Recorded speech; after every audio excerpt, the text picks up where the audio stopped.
안녕하세요. 소리는 책방에 오신 걸 환영합니다.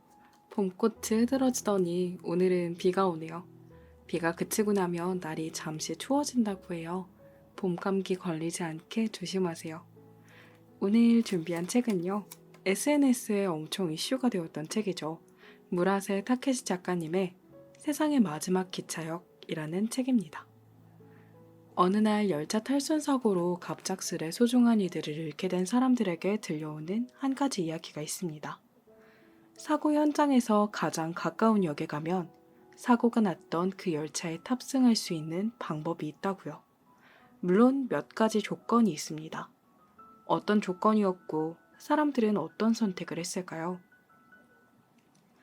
언젠가 어느 날에 나에게 소중한 사람이 곁을 떠날지도 모른다는 걸 우리는 머리로는 잘 알고 있어요. 하지만 당장 오늘 부모님이나 연인, 친구에게 좋지 못한 소식이 있을 거라고는 생각하지 못하죠. 그래서 언제나 후회를 하게 되는 것 같아요.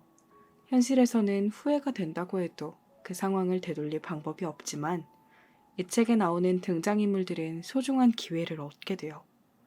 마지막으로 전하지 못했던 이야기를 건넬 수 있게 되는 거예요. 그들에게는 어떤 사연과 못다한 이야기가 있을지 한번 시작해 볼게요.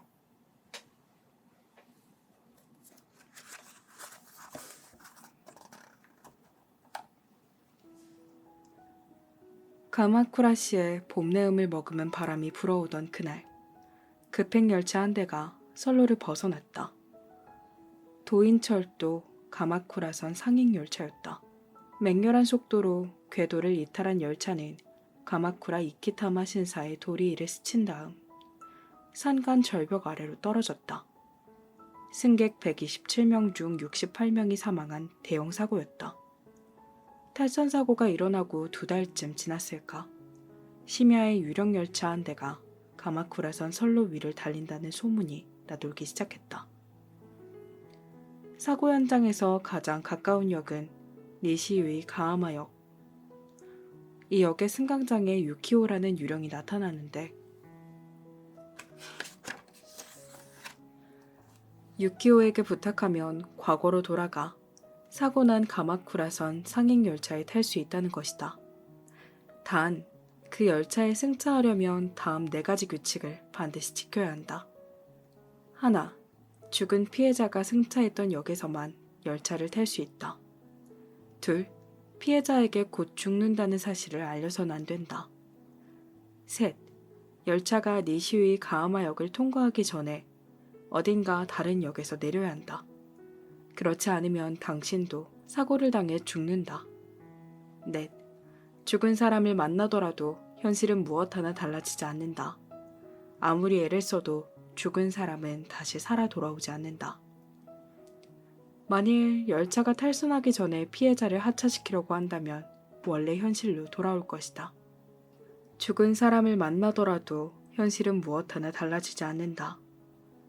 아무리 애를 써도 죽은 사람이 다시 살아 돌아오지 않는다. 그러나 사람들은 이 4가지 규칙을 듣고도 다들 사고로 떠난 사람을 만나러 갔다. 약혼자를 가슴에 묻은 여자, 아버지를 떠나보낸 아들, 짝사랑하는 여고생을 잃은 한 소년, 그리고 이 사고의 피의자로 지목된 기관사의 아내. 사람은 누구나 사랑하는 사람을 잃고 나서야 깨닫는다. 자신이 다시는 돌아갈 수 없는 아름다운 나날을 보내고 있음을. 만일 불의의 사고로 세상을 떠나게 된 사랑하는 사람을 다시 한번 만날 수 있다면 당신은 그에게 무슨 말을 전하겠는가? 만약 여러분들이 사랑하는 사람이 그런 사고를 당한다면 어떤 말을 전하고 싶겠어요? 나는 무슨 말을 할 수 있을까? 그냥 엄청 코 찔찔이 눈물 찔찔이로 빙의해가지고 울기만 할 것 같은데. 첫 번째 글은 앞을 좀 건너뛰고 후반부를 읽어드리려고 해요. 그러다 보니 앞의 내용을 간단하게 요약만 해드릴게요. 사고로 약혼자가 세상을 떠난 예비 신부가 있어요. 그 신부는 자신의 기둥이었던 소중한 사람을 잃고 나서 마음이 많이 무너져 내렸고 마음의 병을 앓게 되기도 해요. 하지만 유령열차에 관한 이야기를 알게 되고 처음에는 유령열차에 탑승해서 그를 살리려고 하지만 그것이 소용없다는 걸 깨닫게 되고 내가 다시 그에게 어떤 말을 전할 수 있게 된다면 어떤 말을 할 것인가, 나는 어떤 선택을 할 것인가 이런 고민을 하다가 다시금 그 열차에 탑승하겠다는 생각을 하게 됩니다. 읽어볼게요. 네모토는 언제나 내 인생에 빛을 비춰주었다.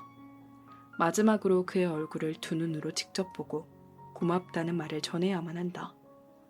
하지만 마음의 병을 앓고 있는 내가 네모토 앞에서 이성적으로 대처할 수 있을까? 문득 유키오가 말했던 유령열차를 타기 위한 세 번째 규칙이 머릿속을 스쳤다. 열차가 니시우이 가하마역을 통과하기 전에 어딘가 다른 역에서 내려야 한다. 그렇지 않으면 당신도 사고를 당해 죽는다. 몸속 깊은 곳에서 숨이 올라왔다. 상념의 소용돌이 속에서 나는 한 번 더 유령열차에 오르기로 마음을 굳혔다. 이번 역은 오다와라 조마에 역입니다. 안이 비치는 열차가 승강장으로 들어왔다. 공기가 빠지는 소리와 함께 검은색 문이 열렸다. 내가 걸터 앉은 벤치 앞으로 배낭을 맨 네모토가 걸음을 재촉하며 지나간다. 두 번째 칸으로 뛰어드는 모습을 보고 나도 같은 문으로 몸을 집어넣었다. 그는 세 번째 칸과 이어지는 연결 통로 옆에 놓인 4인용 좌석에 자리를 잡았다. 발밑에 배낭을 놓고 창틀에 팔꿈치를 기댄 채 바깥 경치를 바라보고 있었다. 약간 떨어진 위치에서 그의 옆얼굴을 가만히 지켜보았다. 41분 후면 니시우이 가하마역에 다다른다. 1분 1초가 소중했던 난 그의 옆얼굴에서 눈을 떼지 못했다. 데이트할 때마다 늘 옆에서 보던 표정이다. 나는 손을 맞잡고 아직 앳된 그의 옆얼굴을 올려다보는 게 좋았다. 그의 맞은편에 앉으면 이제 두 번 다시 그의 옆얼굴을 볼 수 없겠지. 네모토. 문이 닫히는 걸 보며 그의 이름을 불렀다. 히구치. 잠깐 일이 있어서. 나는 눈을 내리깔고 그와 마주 앉았다. 머뭇머뭇하며 그와 눈을 맞추지 못했다. 딱히 뭘 찾는 것도 아니면서 발밑에 토트팩을 뒤적거리며 조금이라도 안정을 찾으려 애를 썼다. 보이지 않게 작게 심호흡을 하고 고개를 조금씩 들었다. 그런데 정면에 놓인 그의 얼굴을 쳐다본 순간 하려던 말이 머릿속에서 싹 다 날아가 버렸다. 탈선사고가 나고 2달 동안 하루도 빠짐없이 내 꿈에 나왔던 그 얼굴이 숨이 맞닿을 거리에 있다. 머리가 새하얘져 입이 떨어지지 않았다. 손목시계를 확인하자 승차한 지 5분쯤 지나 있었다. 앞으로 30여 분 정도 더 흐르면 네모토와 완전히 헤어져야 한다고 생각하니 시야가 희부옇게 흐려졌다. 나는 두 손으로 얼굴을 감쌌다. 받아들여야만 하는 걸 알면서도 나는 현실을 받아들일 수 없었다. 그리고 이 순간에도 여전히 그 현실을 인정할 수 없었다. 미안해. 겨우 짜낸 목소리가 떨리고 있었다. 두 눈에서 눈물방울이 쉴 틈 없이 떨어졌다. 네모토의 동그란 눈동자가 그런 나를 지켜보고 있었다. 네모토는 왜 우는지 묻지 않았다. 그는 항상 이랬다. 내가 당황해서 정신을 못 차릴 때도 사정을 묻지 않고 내가 진정할 때까지 가만히 기다려주었다. 지금 내 상황을 그가 알 리 없겠지. 사고가 나고 나는 10kg 가까이 체중이 줄었다. 보통 사람 같으면 어쩌다 살이 그렇게 빠졌냐며 놀랄만도 한데 그는 그런 기색조차 전혀 없다. 그저 지그시 바라보면서 내가 울음을 그치기를 기다리고 있다. 미안해 네모토. 결혼 날짜가 다가오니까 감정 기복이 살짝 심해져서. 그럴싸한 변명을 늘어놓으며 토트팩에 손을 집어넣었다. 자기 손수건을 건네는 그를 가로막고 가방 안에 있던 손수건을 꺼내 눈가를 훔쳤다. 흐르는 눈물과 함께 가슴 속 응어리가 아주 조금 빠져나가는 것 같았다. 무겁게 가라앉은 분위기를 바꾸고자 다른 이야기거리를 찾았다. 네모토, 다음 주가 생일이잖아. 기껏 생각해낸 한마디를 혀 밑으로 구겨 넣었다. 그에게는 더 이상 내일이 찾아오지 않는다. 그나저나 경치 참 멋지다. 침묵을 깨며 네모토가 크게 기지개를 켰다. 난 옛날부터 이 열차 안에서 바다를 보는 걸 좋아했어. 네모토가 눈을 반짝이며 창밖으로 시선을 옮겼다. 주택가 너머로 새파란 사가미만이 펼쳐져 있었다. 어릴 때부터 이 열차를 타고 다녔는데 멀리 보이는 바다를 바라보면서 이것저것 생각하는 게 좋았어. 무한한 바다와 내 미래가 이어져 있는 것 같아서 보고 있으면 용기가 생기거든. 바다는 근사해. 진짜 멋져. 열차가 고소이역에 정차했다. 바닷바람이 머금고 온 희미한 바다 냄새를 남기며 문이 닫혔다. 네모토, 뭐 하나 물어봐도 돼? 마음이 좀 진정되어서일까? 엉겁결에 목소리가 흘러나왔다. 내 입으로 묻기엔 좀 창피한데 뭔데 그래? 아니 그러니까 네모토 너는 내 어디가 마음에 들었는지 궁금해서. 지금껏 내내 묻지 못했다. 외모를 포함해서 나는 나 자신에게도 자신이 없었다. 네모토의 입술이 움직였다. 그는 수줍어하긴커녕 오히려 자신만만하게 대답했다. 네 매력은 한둘이 아니지만 무엇보다 난 너와 같이 있으면 즐거웠어. 대화할 때도, 같이 밥 먹을 때도, 구로랑 같이 놀 때도 너와 같이 있으면 난 마냥 즐거웠어.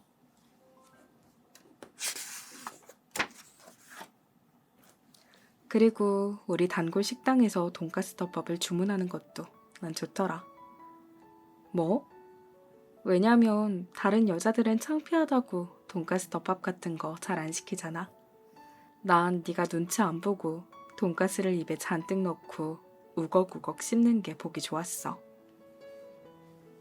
그럼 말 나온 김에 나도 짚고 넘어가고 싶은데 네모토 너는 젓가락 쥐는 법이 아주 엉망이야. 내가 가르쳐줬는데도 못 고치잖아. 내가 입을 삐죽거리자 네모토는 난처한 듯 머리를 극적이며 웃었다. 못마땅한 듯 투덜거렸지만 속으로는 기뻤다. 나를 쳐다보는 네모토의 눈빛이 무척이나 그다웠기 때문이다. 넌 옛날부터 솔직하고 꾸밈이 없었어. 앞으로도 절대 변하지 마. 만약에 말이야. 진짜 만약에 말인데. 대화가 자연스럽게 이어지자 미리 준비했던 질문을 던져보기로 했다. 용기가 필요한 질문이기에 잠깐 주저하다가 한 호흡 고른 다음 입을 열었다. 나중에 네가 죽으면 나도 따라 죽겠다고 하면 어쩔 거야? 위령 열차 안에서는 상대방에게 곧 죽는다는 사실을 알리면 안 된다는 규칙이 있다. 그래도 이 정도 질문은 허용될 듯 싶었다. 어떤 방법을 써서라도 꼭 물어보고 싶었다. 작전이 통했는지 어젯밤처럼 열차가 사라지진 않았다. 입을 꾹 다물고 있는 그를 다그치듯 말을 이어나갔다. 그냥 하는 소리니까 장난이라 생각하고 대답해봐. 만약 네가 죽고 용서 안 해. 절대 용서 안 해. 네모토가 망설이지 않고 단호하게 대답했다. 너를 절대로 용서 못해. 주먹으로 후려치는 듯한 그의 말투에 등줄기가 서늘해졌다. 좀 전까지의 다정한 눈빛은 온데간데 없고 매섭게 노려보는 시선만 남았다. 그의 이런 모습은 처음이었다. 히구치. 네모토가 차분하게 내 이름을 부르면서 굳은 표정을 풀었다. 내가 너한테 바라는 건 단 하나뿐이야. 네가 행복하게 사는 거. 구로랑 신나게 놀고 돈가스 덮밥을 맛있게 먹으면서 난 네가 평생 웃으면서 살았으면 좋겠어. 10년 후에도 20년 후에도 할머니가 돼서도 평생 영원히. 열차가 속도를 떨어뜨리며 지가사키 카이간역에 도착했다. 낯익은 승강장을 보니 기억의 문이 활짝 열렸다. 네모토와 연애를 시작했을 즈음 나는 직장일로 고민이 많았다. 그날은 쉬는 날이어서 가마쿠라에서 네모토를 만나 밥을 먹고 오다와라로 돌아가려고 열차를 탔다. 식당에서도 귀가하는 열차 안에서도 그는 내 고민에 귀를 기울이고 들어주었다. 그 다음 날 나는 지가사키 해안 근처의 복지시설에 가서 일손을 거들기로 되어 있었다. 아침 일찍부터 일을 시작해야 해서 인근 호텔에 방도 잡아두었다. 지가사키 카이간역에 도착해 네모토와 헤어진 후 승강장 벤치에 고개를 숙이고 앉아 있었다. 내일 일을 생각하니 호텔방에 들어가는 것도 싫었다. 벤치에 몸을 맡긴 그때 누가 내 어깨를 톡톡 두드렸다. 고개를 들자 옆에 네모토가 앉아 있었다. 네모토, 네가 어떻게 여기에? 혼자 내버려둘 수가 있어야지. 네모토는 다음 역에서 내렸다가 일부러 되돌아왔다. 아마도 출발하는 열차 안에서 벤치에 앉아 고개를 떨구는 내 모습을 봤을 터였다. 그렇게 그는 막차를 놓치면서까지 내 이야기를 들어주었다. 네모토, 나한테 왜 이렇게 잘해주는 거야? 열차가 다음 역인 니시위 가하마역을 향해 출발했을 때 내가 물었다. 그야 당연히. 여기까지 말하고 나서 그는 둥글게 휘어진 눈매로 다음 말을 이었다. 너니까. 히구치니까. 시간이 멈춘 듯한 느낌이 들었다.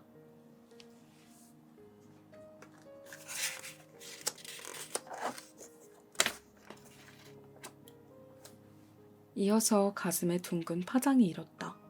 네모토는 나를 이토록 사랑하고 있었구나. 나는 시선을 사로잡는 미인이 아니다. 그렇다고 몸매가 좋은 것도 아니다. 돈이 많은 부자는 더더욱 아니다. 이런 나를 네모토가 택했다. 사랑해 주었다. 지켜주었다. 네모토를 생각할 때마다 맨 먼저 떠오른 건 체험학습을 가서 우동을 주문했던 그날 그가 내 옆에 앉았던 일이다. 네모토는 가난했던 나를 더없이 따뜻한 마음으로 감싸주었다. 각박한 세상에서 네모토처럼 남을 살뜰히 챙기는 사람이 과연 몇이나 될까? 요즘도 매일같이 기억한다. 폭우가 내리던 날 숲속에서 시로와 맞붙었던 일, 물이 불어난 호수에서 네모토를 끌어당겼던 일, 가슴을 포근하게 물들이는 기억 속 장면마다 네모토가 있었다. 네모토가 있었기에 내 인생은 빛이 났다. 이번 역은 니시위 가하마역입니다. 어딘가 먼 곳에서 흘러나오는 듯한 안내방송을 들으며 토트백에서 반지 케이스를 꺼냈다. 네모토, 저기 오늘 나 말이야. 내가 목구멍에 말이 걸려 소리를 내기 힘들었지만 나 자신을 다독이면서 그를 똑바로 바라보았다. 그러니까 오늘 반지 가져왔거든. 네모토 너에게 아직 한 번도 반지 낀 모습을 보여주지 않았잖아. 반지 케이스 안에 들어있는 반지를 꺼냈다. 내 손가락에 끼우려는데 네모토가 반지를 획 잡아챘다. 잠자코 있자 그가 내 왼손을 살포시 잡았다. 그리고는 아무 말 없이 손에 쥔 반지를 네 번째 손가락에 조금씩 밀어넣었다. 그렁그렁 고였던 눈물이 후두둑 떨어졌다. 잎사귀에 맺힌 빗방울이 떨어지는 것처럼 아름다운 눈물 줄기가 천천히 두 뺨을 타고 흘렀다. 네모토와 입을 맞추었다. 부드러운 그의 입술이 닿자 결코 말로는 전할 수 없는 무언가가 몸속에 가득 채워졌다. 열차가 급격히 속도를 줄이기 시작했다. 이를 악물어 눈물을 삼키고는 매몰차게 그에게서 입술을 뗐다. 자리에서 일어나 문 앞까지 걸어간 나는 그에게서 등을 돌렸다. 한 번 더 네모토의 얼굴을 보면 열차에서 내리지 못할 것 같아서였다. 그렇지만 마지막으로 해야 할 말이 남아있다. 고맙다는 말.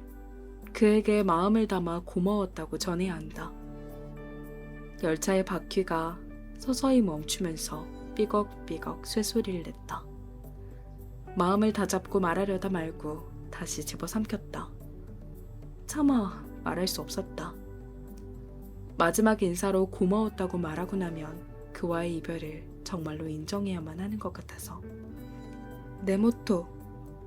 사고가 나고 나서 울고 또 울다 지친 내 마음속에 마지막으로 자리한 감정. 그건 고마움이 아니었다. 그러니 고마웠다고는 말할 수 없다. 안녕이라고도 할 수 없다. 왜냐하면 나는 그를 사랑하니까. 네모토. 문이 열렸다. 손가락으로 눈물을 쓱 닦았다. 나는 그를 향해 돌아서서 내가 할 수 있는 가장 큰 웃음을 지어 보이며 입술을 움직였다. 네모토, 다음 주 생일날 카레 만들어줄게. 바다를 등지고 세워진 이 교회는 사방이 유리로 둘러싸여서 신랑 신부를 위한 버진로드가 길게 깔려 있었다. 유리창으로 밝은 자연광이 쏟아져 들어와 실내를 물들였다. 유령 열차를 탔던 다음 날 나는 예식을 올릴 예정이었던 가마쿠라의 호텔을 방문했다. 이미 2달 전에 예약은 취소했지만 마지막으로 식장을 한 번 더 눈에 담고 싶어서였다. 히구치님이시죠? 교회에서 호텔 본관으로 들어가는 복도에서 젊은 여자가 인사를 건넸다. 우리 결혼식을 담당했던 웨딩 플래너였다. 얼마나 상심이 크시겠어요. 내가 다 민망할 정도로 그녀가 허리를 깊게 숙이며 애도를 표했다.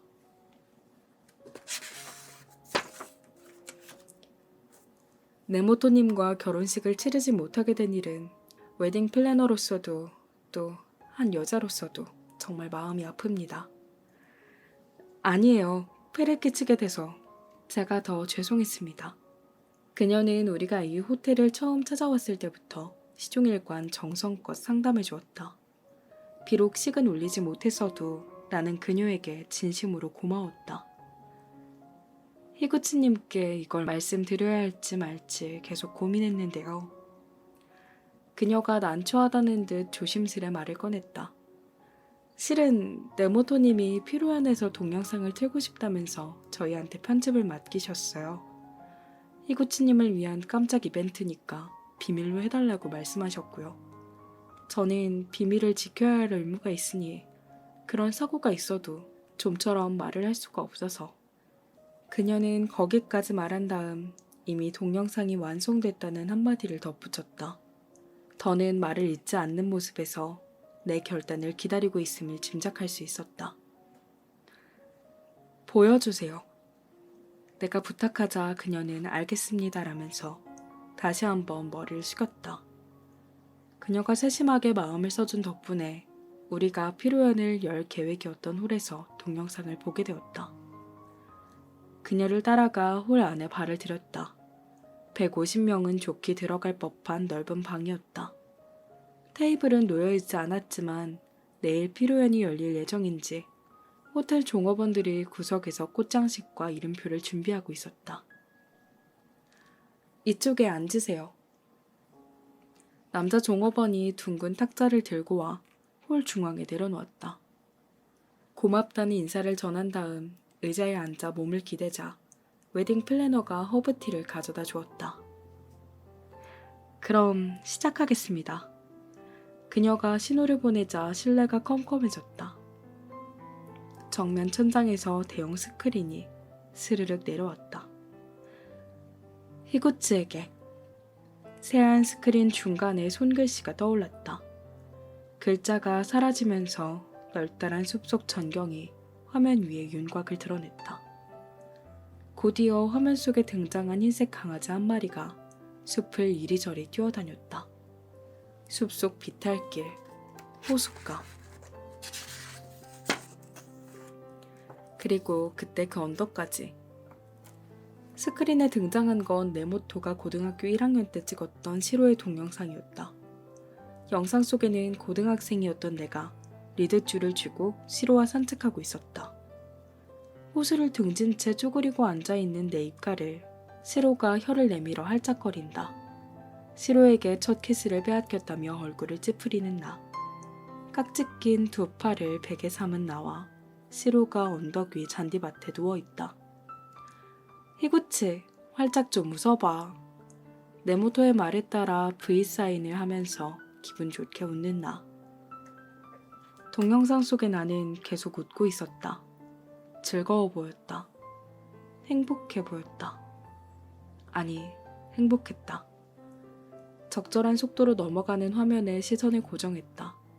동영상을 보고 있자니 메말라 있던 마음의 물기를 머금은 듯 촉촉해졌다. 숲속은 사라지고 화면에 네모토의 본가가 등장했다. 고등학교 교복을 입은 네모토가 마당에서 시로에게 프리스비를 던지고 있었다. 제대로 좀 던져 신이치로. 카메라를 들고 촬영하던 어머니의 목소리가 끼어들었다. 그때 느닷없이 네모토의 발치에 있던 까만색 작은 새끼 강아지가 화면 속으로 들어왔다. 구로도 프리스비 할래? 그가 쪼그려 앉자 신이 난 강아지가 꼬리를 세차게 흔들었다. 그 강아지를 확대한 화면과 함께 네모토의 내레이션이 흘렀다.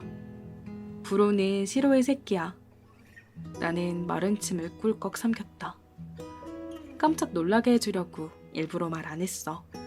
네모토가 이렇게 말하고 나서 자초지종을 설명하기 시작했다. 당시 그 숲에는 시로 말고 까만 개도 있었다. 시로와 사이가 좋아서 마치 연인처럼 둘이 자주 붙어 다녔다. 네모토가 키우고 있던 구로는 시로와 그 까만 강아지 사이에 태어난 새끼였던 것이다. 시로와 구로가 장난을 치며 노는 영상이 흐르면서 네모토가 말을 이어갔다.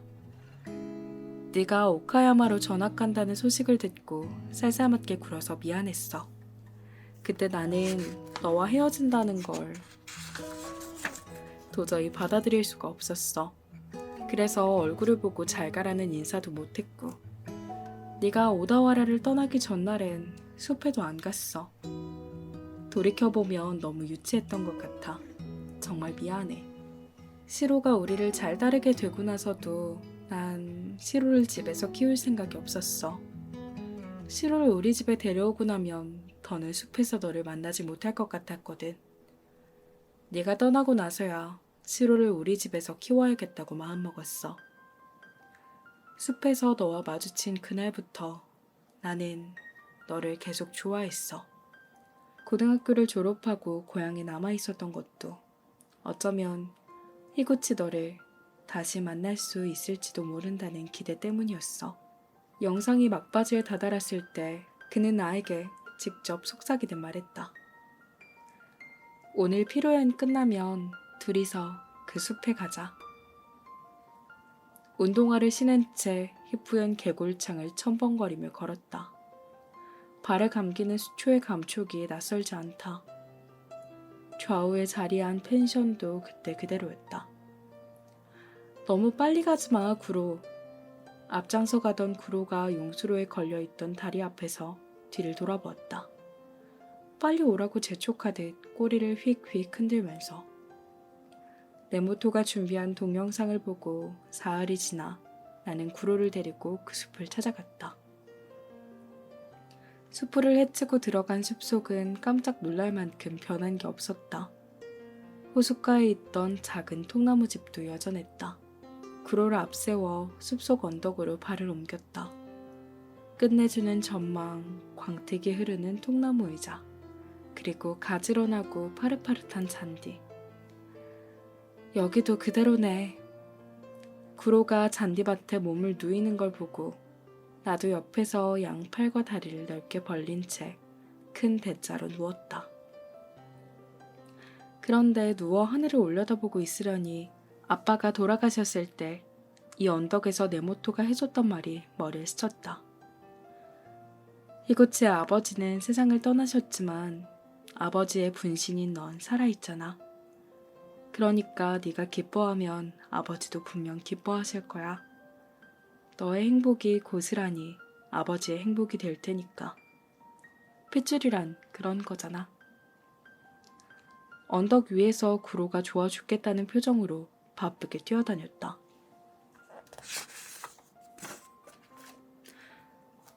나는 생각했다. 구로는 시로의 피를 이어받았다. 구로가 기뻐하면 죽은 시로도 기뻐할 것이다. 그리고 내게 찾아와준 내 뱃속의 생명이 기뻐하면 네모토도 틀림없이 기뻐할 것이다. 그저께 몸이 안 좋아서 병원에 갔다가 임신했다는 소식을 들었다. 뱃속에 있는 아이를 행복하게 키우는 것이 네모토를 행복하게 하는 길이다. 지난 날을 되돌아보니 내가 인생의 위기를 맞닥뜨릴 때마다 그가 내 곁을 지켜주었다.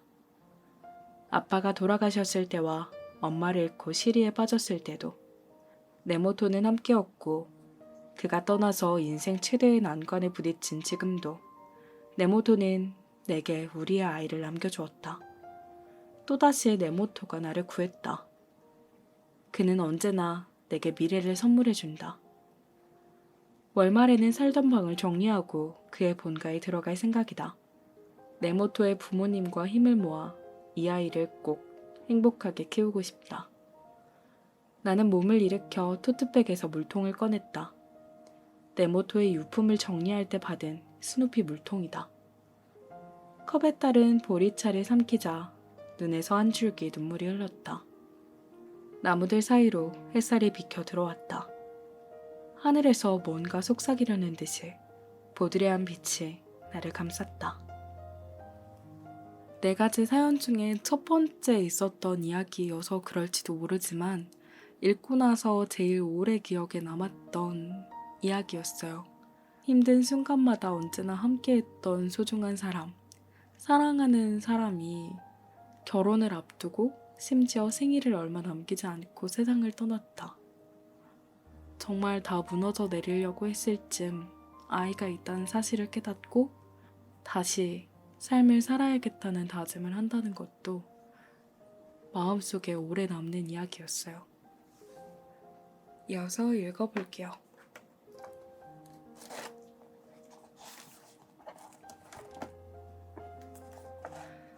기관사와 그의 아내에 대한 이야기입니다. 들어가 볼게요. 아빠, 잘 다녀와요. 남편이 쓰고 건네준 구두 주걱을 받으며 복도에 서서 인사했다. 그래, 다녀올게. 키가 큰 남편이 몸은 앞을 향한 채 어깨 너머로 고개만 돌려 외꺼풀 눈으로 이쪽을 본다. 오늘 아침에도 고개는 살짝만 돌렸다. 수줍음이 많은 남편은 말수가 많은 편이 아니다. 부부 사이에 아직도 내외를 하는지 아침마다 내 눈을 쳐다보며 다녀오겠다고 말하지 못한다. 남편이 현관문을 닫으면서 문틈으로 아주 잠깐 나를 본다. 눈이 마주치면 눈가에 희미한 미소를 내비치며 문을 닫고 간다. 별것 아니어도 마음이 통한 것 같은 이 순간이 매일 아침 나만이 느끼는 즐거움이다. 거실 흔들 의자에 앉아 졸던 고양이 하나가 커다란 눈을 번쩍 떴다. 야옹하고 울면서 열린 창문을 통해 밖으로 나갔다. 현관문을 빼꼼 열고 내다보자 하나가 회색 털을 휘날리며 남편의 발밑에 웅크리고 앉았다. 마치 늦게 배웅 나와서 미안하다고 사과하는 것 같았다. 남편이 허리를 굽혀 하나를 들어 올렸다.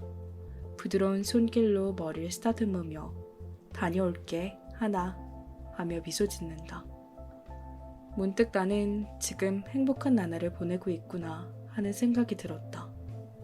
지금 이 순간과 공간을 붙잡아둘 방법이 없을까 반쯤 진심으로 고민했다. 내일도 오늘처럼 평범한 일상이 반복되겠지. 그런데 남편의 얼굴을 보는 건 오늘 아침이 마지막이 되어버렸다. 출근하는 남편을 배웅하고 6시간쯤 지났을 때였다.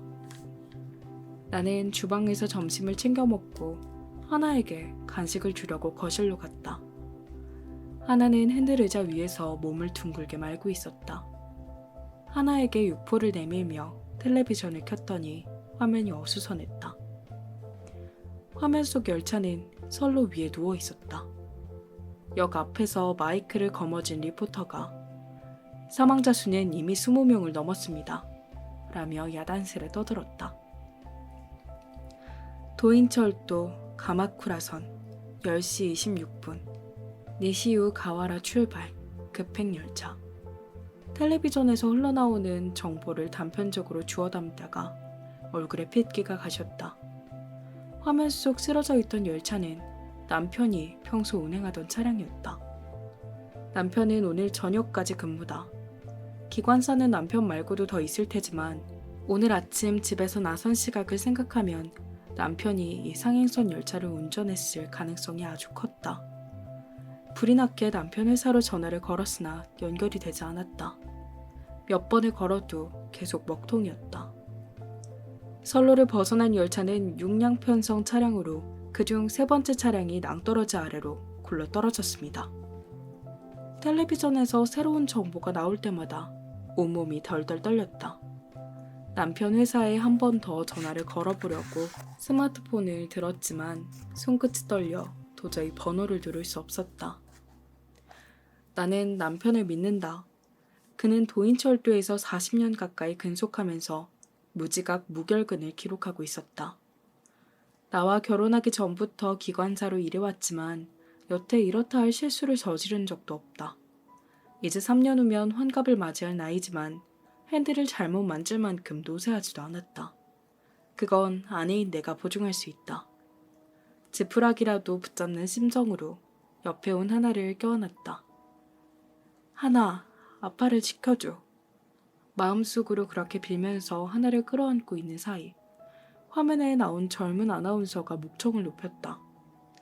방금 새로운 정보가 들어왔습니다. 기관사는 이미 사망했습니다. 다시 말씀드립니다. 기관사는 이미 사망했습니다. 아나운서의 말이 채 끝나기 전에 텔레비전 전원을 꺼버렸다. 품에 안겨있던 하나가 어느새 마루에 동그만히 앉아있었다. 그때 집전화 램프가 깜빡였다. 반사적으로 몸이 움찔했다. 이런 시간에 집전화가 울리는 건 드물었다. 기분 나쁜 예감이 온몸에 끈끈하게 들러붙었다. 겁이 나서 수화기를 들 수 없었다. 멍하니 서서 전화벨이 끊기기를 기다렸지만 아무리 기다려도 벨소리는 사라지지 않았다. 여보세요? 바쁘신데 연락드려서 죄송합니다. 저는 도인철도. 그 단어가 귀에 날아든 순간 시야가 일그러졌다. 다음 말을 듣지 않아도 상대방이 지금 무슨 말을 하려는 건지 예측할 수 있었다. 수화기 너머의 말소리가 아득히 먼 데에서 들리는 것 같았다. 전화 상대가 남편 회사 사람이라는 사실만 뇌리에 박힌 채 수화기에서 들려오는 나머지 말들은 한 박자 늦게 전달되었다. 수화기를 내려놓고 그 자리에 무너지듯 주저앉았다. 그건 남편의 죽음을 알리는 전화였다. 남편 시신은 동네 작은 화장터에서 조용히 화장했다. 남편은 탈선 사고를 낸 기관사다. 가해자 가족 신분으로 공공연히 장례식을 치를 순 없었다. 우리 부부에겐 자식이 없다. 양가 부모님은 모두 세상을 떠났다. 그래서 몇몇 친척만 불러 숨어서 남편을 떠나보냈다. 탈선 사고를 경계로 내 인생은 일변했다. 청명했던 하늘이 순식간에 먹구름에 뒤덮이듯이. 네, 여보세요. 여보세요? 살인자 집이죠? 상대가 말을 끝내자마자 도망치듯 수화기를 내려놓았다. 거실에 있던 좌식 의자에 앉아 이마에 손을 얹고 무거운 숨을 내쉬었다. 두방망이 질치는 가슴은 도무지 진정될 줄 몰랐다. 사고가 일어나고 일주일쯤 지났을 때부터 집에 장난전화가 빗발쳤다. 죽어라. 당신도 똑같은 살인자다. 아줌마, 언제까지 뻔뻔하게 살아있을 작정이야. 매일같이 악담을 퍼부어대는 통에 숨통이 터질 것 같았다. 거기다 막연한 불안감이 가슴을 억눌러 요 일주일은 밥도 제대로 넘어가지 않았다. 가해자의 아내는 외출도 마음대로 할 수 없었다. 도인철도의 담당 변호사는 사고가 잠잠해질 때까지 바깥 출입을 삼가라고 신신당부했다. 물론 그건 지당한 조치라고 생각한다. 사고를 낸 가해자 가족으로서 내게도 책임이 있다. 사고를 미연에 방지하기 위해 아내로서 할 수 있는 일이 있었을지 모른다. 회사 측은 남편의 과속운전이 사고 원인이라고 발표했다. 그러나 나는 도저히 납득이 되지 않았다. 남편은 누구보다 안전에 각별히 신경을 쓰는 사람이었다. 돌아가신 시아버지도 도인철도 기관사였다. 근면 성실한 시아버지를 존경했던 남편은 승객의 안전을 지키는 일이 최우선이라고 입버릇처럼 말했다. 도인철도는 다른 철도사와의 승객 유치 경쟁이 치열해져 열차의 속도를 높이는 걸 전제로 빡빡한 운행 스케줄을 짜려고 시도했었다. 하지만 남편은 거부했다. 고지식한 성격 탓에 승진은 물 건너가고 한때는 기관사 자리를 박탈당하기도 했었다. 그래도 남편은 신념을 굽히지 않았고 계속 안전 제의를 부르짖었다. 아내가 사랑하는 남편을 안 믿어주면 어떡하겠는가. 그렇게 생각하다가도 피해자와 유족을 떠올리면 미안한 마음에 가슴이 찢어질 것 같았다. 갑자기 인터폰이 울렸다. 집에 있는 걸 들키고 싶지 않아 집안의 불이란 불은 다 꺼놓고 지냈다. 그렇지만 안절부절 못하고 있는 걸 눈치챘는지 사정없이 배를 눌러댔다. 기타무라 씨, 안에 있는 거 다 압니다. 매스컴 관계자였다. 내가 인터폰을 받지 않자 대문에 대고 소리를 질렀다. 기타무라 씨, 남편분에 대해 한 말씀 해주시죠. 저희 아침부터 계속 기다렸습니다. 기타무라 씨, 5분이면 되니까 인터뷰 좀 해주시죠.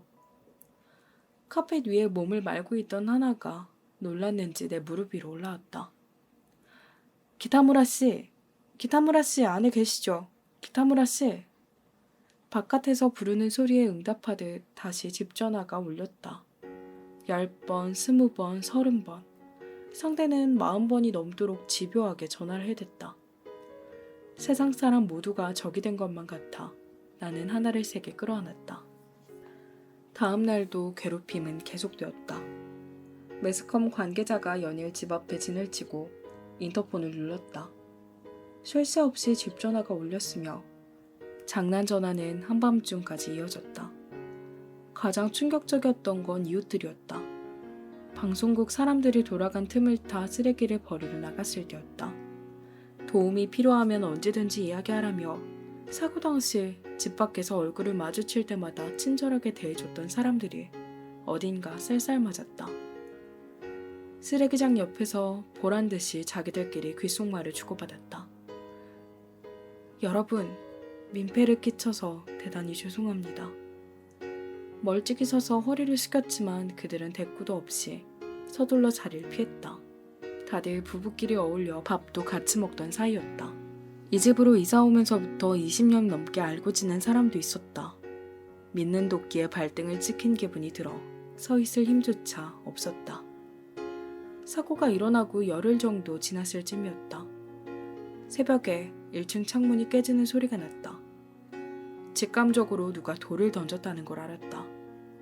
2층에서 내려오자 1층 거실 창이 산산조각 나 있었다. 조마조마해하면서 밖으로 나갔더니 온몸에 소름이 쫙 끼쳤다. 살인자의 집. 현관 외벽에 분홍색 스프레이로 그렇게 휘갈겨져 있었다. 누가 그랬을까? 매스컴일까? 쾌감을 느끼고 싶어서 이런 짓을 하는 범죄자일까? 그게 아니면 이웃일까? 하나가 발끝에 매달리는데 안아줄 마음의 여유가 없었다. 암담한 미래를 상상하자 돌처럼 몸이 굳어 움직일 수 없었다. 설명회가 열리는 층을 찾아 한 걸음씩 계단을 올라갔다. 계단 옆 엘리베이터가 보였지만 걸어서 올라가기로 했다. 나는 엘리베이터를 탈 자격도 없는 사람이다. 지금 이 호텔 7층에서 탈선사고 피해자 설명회가 열리고 있다. 며칠 전에 도인철도 변호사에게 피해자 유족들을 만나 직접 사과할 기회를 달라고 사정했다. 하지만 이런 지하에 거절당했다. 일이 더 복잡해지니까 절대로 오면 안 된다고 못을 박았다. 그는 내게 집에서 대기하고 있으란 말만 남겼다. 얼마 전 탈선사고 피해자에게 초점을 맞춘 다큐멘터리를 보았다. 사고로 사망한 사람 중 한 여고생은 올 4월부터 간호학교에 들어갈 예정이었다. 어려서 아버지를 병으로 여의고 아픈 사람을 돕겠다는 마음 하나로 고등학교 3년 내내 아르바이트를 하며 학비를 모았다고 한다. 사고 사흘 후에 열린 졸업식에서 그녀의 이름이 불렸다. 학교 측의 배려로 그녀를 대신해 친구가 졸업장을 받는 장면을 보니 가슴이 먹먹했다. 더는 방송을 볼 수 없었다. 이번 사고가 그녀의 미래를 앗아갔다. 뜻을 품고 살아가던 젊은이의 미래를, 그리고 그 가족의 미래까지도. 그런 짓을 감히 용서받을 수는 없을 것이다. 7층에 도착하자 눈앞에 단풍실이라 적힌 커다란 홀이 나타났다. 붉은색 벽 너머에서 허튼 소리 집어치워라고 절규하는 한 여자의 목소리가 울려 퍼졌다. 사람이 목숨을 잃었습니다. 그런 사고에 불행 중 다행 같은 건 없습니다. 당신들은 자신들이 무슨 짓을 저질렀는지 제대로 알고 계십니까? 홀 안의 험악한 분위기를 그대로 전해주는 듯한 목소리에 마른 침을 삼켰다. 저는 이번 사고로 사랑하는 약혼자를 잃었습니다. 당신은 그 사람의 목숨만 앗아간 게 아닙니다. 그 사람의 미래까지 앗아갔습니다. 그리고 미래를 빼앗긴 건 그 사람 혼자가 아닙니다. 제 미래에도 이제 더는 그가 없으니까요. 당신들은 피해자 유족의 미래까지 빼앗은 겁니다. 그 사실을 알긴 합니까? 어디 입이 있으면 뭐라고 말 좀 해보세요. 마치 여자가 나를 향해 소리치는 것 같았다. 나는 홀 입구를 향해 빠르게 걸음을 옮겼다. 안내하는 사람이 뭡니까 당신? 하며 막았지만 나는 그 사람을 뿌리치고 두 손으로 여닫이 문을 거칠게 밀었다. 피해자 가족들이 접이식 의자에 앉아 있었다. 그들과 마주보는 자리에 도인철도 경영진이 일렬로 앉아 있었다. 경영진 측 맨 왼쪽 자리에 매번 전화로 지시를 내리던 젊은 변호사가 있었다. 대답해요. 대답해. 대답하라고. 아까부터 울부짖던 여자의 목소리가 내 가슴에 콱 꽂혔다. 경영진에게 다가가는 그녀의 발을 맞추듯 나는 피해자 가족 앞에 가서 섰다. 여러분, 저는 기타무라 미사코라고 합니다. 이번 사고가 난 열차를 운전하던 기관사의 아내입니다. 수런대는 눈앞의 사람들을 향해 몸을 90도로 구부리며 머리를 깊이 조아렸다. 사망한 제 남편은 여러분께 사죄를 드리지 못합니다. 이 자리에 없는 남편을 대신해 아내인 제가 여러분께 사죄하고 싶습니다. 정말 죄송합니다. 죄송합니다. 너무 죄송합니다. 회장 한쪽에서 누군가가 누구 마음대로 라고 내지른 소리가 내 귓가에 와닿았다. 누가 저 사람 좀 밖으로 끌어내 라며 욕설이 날아드는 와중에도 나는 말을 계속했다. 이번 사고가 명백히 밝혀지고 남편에게 죄가 있다는 사실이 판명되면 그때는 제가 그의 아내로서 제 목숨을 바쳐 속죄하겠습니다. 여러분, 죄송합니다. 죄송합니다. 정말 죄송합니다. 어느새 나는 무릎을 꿇고 있었다. 바닥에 손을 짚고 연신 고개를 숙이는데 뒤에서 누가 억지로 나를 일으켜 세웠다. 매서운 눈빛의 변호사가 분노를 표출하듯 내 손목을 꽉 붙잡고 다짜고짜 밖으로 끌고 나가려고 했다. 그때 좀 전에 목청을 높였던 여자와 눈이 마주쳤다. 그녀는 밖으로 끌려나가려는 나를 가만히 지켜보고 있었다. 그녀의 눈에 담긴 눈빛은 다른 피해자 가족들이 내게 보내던 저기와 달랐다. 화를 내지도 그렇다고 용서하지도 않는 그저 슬픔으로 가득한 눈이었다. 그녀는 사고가 나고 얼마나 많이 울었는지 말해주듯 눈동자가 젖어 있었다. 난 지금껏 이렇게 비애에 젖은 눈을 본 적이 없었다. 나는 변호사에게 붙잡힌 손을 획 빼내며 그녀를 향해 허리를 굽혔다. 천천히 고개를 들자 그녀 옆에 있던 나이 든 남자가 이쪽을 향해 나처럼 허리를 깊이 숙이고 있었다. 기품이 느껴지는 남자의 태도를 보니 괜히 나에게까지 마음을 쓰게 한 것 같아 면목 없어 몸둘 바를 몰랐다. 마당에 심은 벚나무가 꽃망울을 터뜨리기 시작했다. 며칠만 더 있으면 새하얀 꽃이 만발하겠지. 4월 초가 되면 흐드러지게 핀 꽃잎들이 하나둘 지기 시작한다. 출근하는 남편을 배웅하고 나면 집 앞에 나가서 떨어지는 꽃잎을 쓸어 모으는 일을 해마다 해왔다. 이때는 근처에 사는 아이들이 초등학교를 입학하는 시기와도 겹친다. 통학로인 우리 집 앞으로 책가방을 처음 메워보는 아이들이 긴장한 얼굴로 지나가곤 했다. 아이들이 커가는 모습은 어찌나 신기한지 입학하고 일주일만 지나면 긴장했던 얼굴에 웃음이 넘쳤다. 아줌마 안녕하세요. 학교에서 인사를 배웠는지 비지라는 내게 인사를 건네는 아이도 있었다. 1년이 지나 같은 시기가 찾아오면 지난해보다 키가 훌쩍 자란 아이들을 여럿 볼 수 있다. 전년 이맘때보다 조금 낡은 책가방을 맨 모습이 왠지 믿음직스럽다.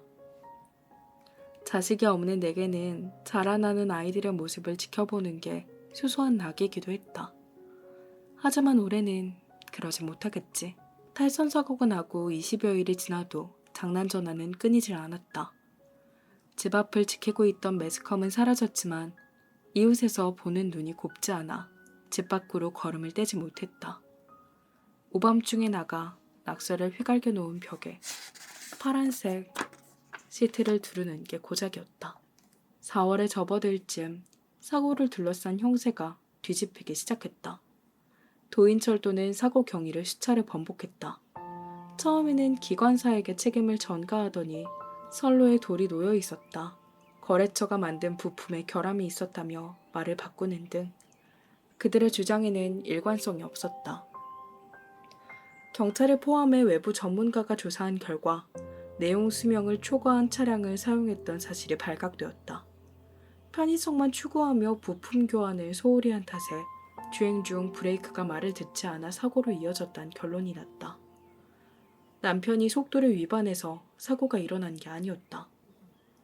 이번 사고에 관한 공식 발표는 사고가 나고 정확히 50일이 지난 4월 24일에 이루어졌다. 기이하게도 그날은 남편의 생일이었다. 오랜만에 활짝 연 창문으로 묵직한 바람이 불어 들어왔다. 노란색 커튼이 펄럭이며 거실 한가득 붉은 빛이 밀려들었다. 창가에는 나무로 된 핸들의자가 놓여있다. 남편은 언제나 앤틱풍의 그 의자에 앉아 있었다. 항상 그 자리에 있던 사람이 이제는 없다. 당연하게 받아들였던 그 풍경이 지금은 값진 보물처럼 여겨졌다. 나는 28에 남편을 만났다. 가마쿠라선 승강장에서 발을 삐었을 때 응급처치를 해준 사람이 남편이었다. 나보다 3살 많았던 그는 이제 막 30줄에 들어선 사람치고는 믿기지 않을 정도로 듬직했다. 자기만의 흔들림 없는 소신을 지키며 사는 사람이었기에 그가 무슨 말을 하면 다 맞는 말처럼 들렸다. 과묵하고 결코 눈에 띄는 사람은 아니었으나 나는 그의 올곧은 심성에 끌렸다. 결혼하고 나서부터 나는 남편을 의지한다는 의미를 담아 그에게 아빠라고 불렀다. 부끄럼을 많이 타는 남편은 계속 그만두라며 난처한 표정을 지었지만 하루하루가 지나는 사이 더는 뭐라 하지 않게 되었다. 남편은 철도회사에서 오래 일했는데도 경례를 붙이는 자세가 어색했다.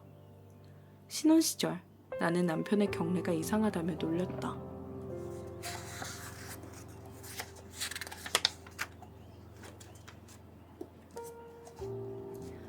남편이 더 잘할 수 있도록 밥 먹기 전에 경례하기, 목욕하기 전에 경례하기 등등 온갖 핑계를 대며 경례를 시켰다. 창피해하며 경례를 하던 모습이 어찌나 귀엽던지 지금도 그때를 생각하면 행복에 젖어든다. 나는 아이를 가질 수 없는 몸이었다. 남편이 유난히 아이를 좋아하는 사람인 걸 모르지 않았다. 승강장에서 아기만 보면 먼저 말을 붙이러 가는 사람이었다. 평소 제복 가슴 부근에 달린 앞주머니에 사탕을 넣어뒀다. 우는 아이에게 주는 모습도 여러 번 목격했다. 불임 치료를 받았지만 전혀 효과가 없었다. 나는 남편에게 헤어지자고 했다. 하지만 남편은 거부했다. 아이가 생기지 않더라도 당신만 있으면 괜찮다면서. 그는 내게 불임 치료를 관두라고 했다. 내가 힘들어하는 모습을 더는 보고 싶지 않았을 터였다. 결혼하고 3번째 맞는 초가을이었다. 집 근처 찻집 앞을 지나다 남편이 친척 부부와 차를 마시는 광경이 눈에 들어왔다.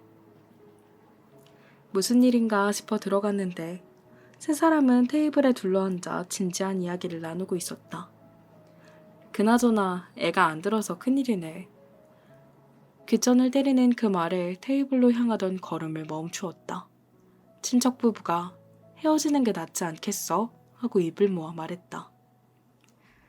애가 없으면 힘들 수도 있겠지. 잠자코 듣기만 하던 남편이 입을 열었다.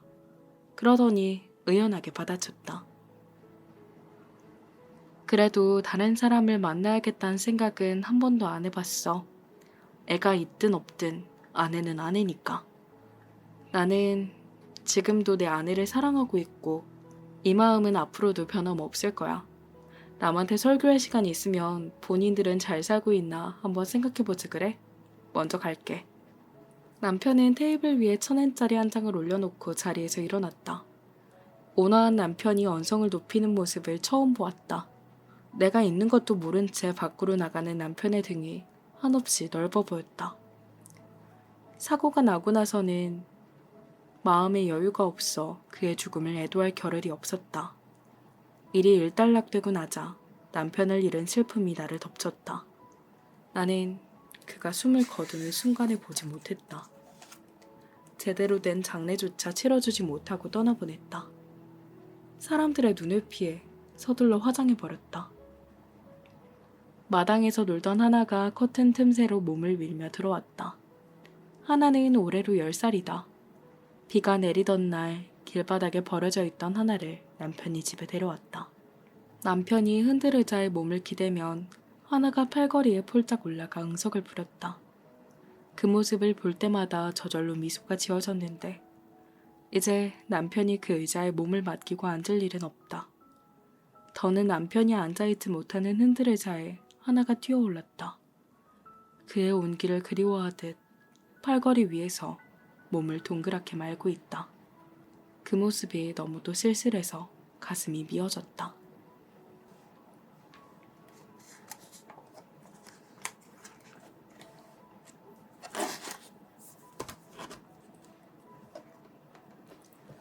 글을 읽으면서 울컥하는 부분들이 정말 많았어요. 현실에는 없는 사연들이 아니라 있을 법한 이야기들이어서 그들의 이야기가 더 크게 다가왔거든요.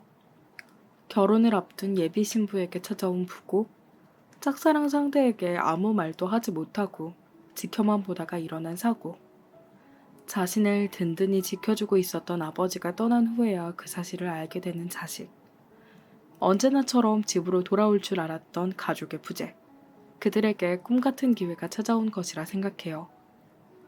유령열차라는 존재가 말이죠. 후반부에 숨어있는 반전에서는 더욱 안타까웠고요. 곁에 있는 사람의 소중함을 다시 한번 생각하게 되었어요. 오늘은 여기까지 하도록 하겠습니다. 오늘도 제 작은 소리에 귀 기울여 주셔서 감사합니다. 여러분들의 오늘이 어제보다 조금 더 반짝이는 하루 되길 응원할게요. 그럼 안녕.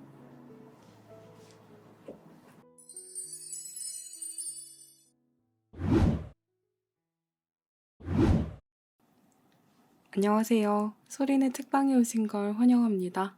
봄꽃이 흐드러지더니 오늘은 비가 오네요. 비가 그치고 나면 날이 잠시 추워진다고 해요. 봄 감기 걸리지 않게 조심하세요. 오늘 준비한 책은요. SNS에 엄청 이슈가 되었던 책이죠. 무라세 타케시 작가님의 세상의 마지막 기차역이라는 책입니다. 어느 날 열차 탈선 사고로 갑작스레 소중한 이들을 잃게 된 사람들에게 들려오는 한 가지 이야기가 있습니다.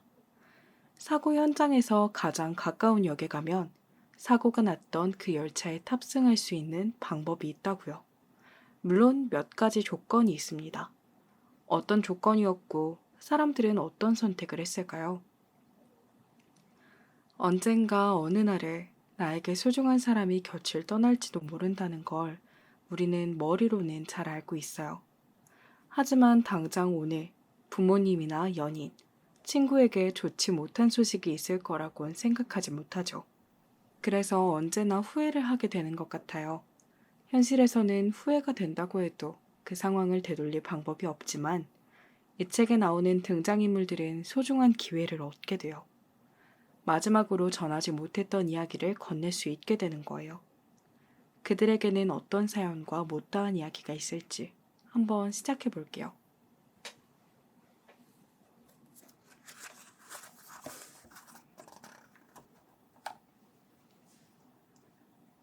가마쿠라시에 봄내음을 머금은 바람이 불어오던 그날, 급행열차 한 대가 선로를 벗어났다. 도인철도 가마쿠라선 상행열차였다.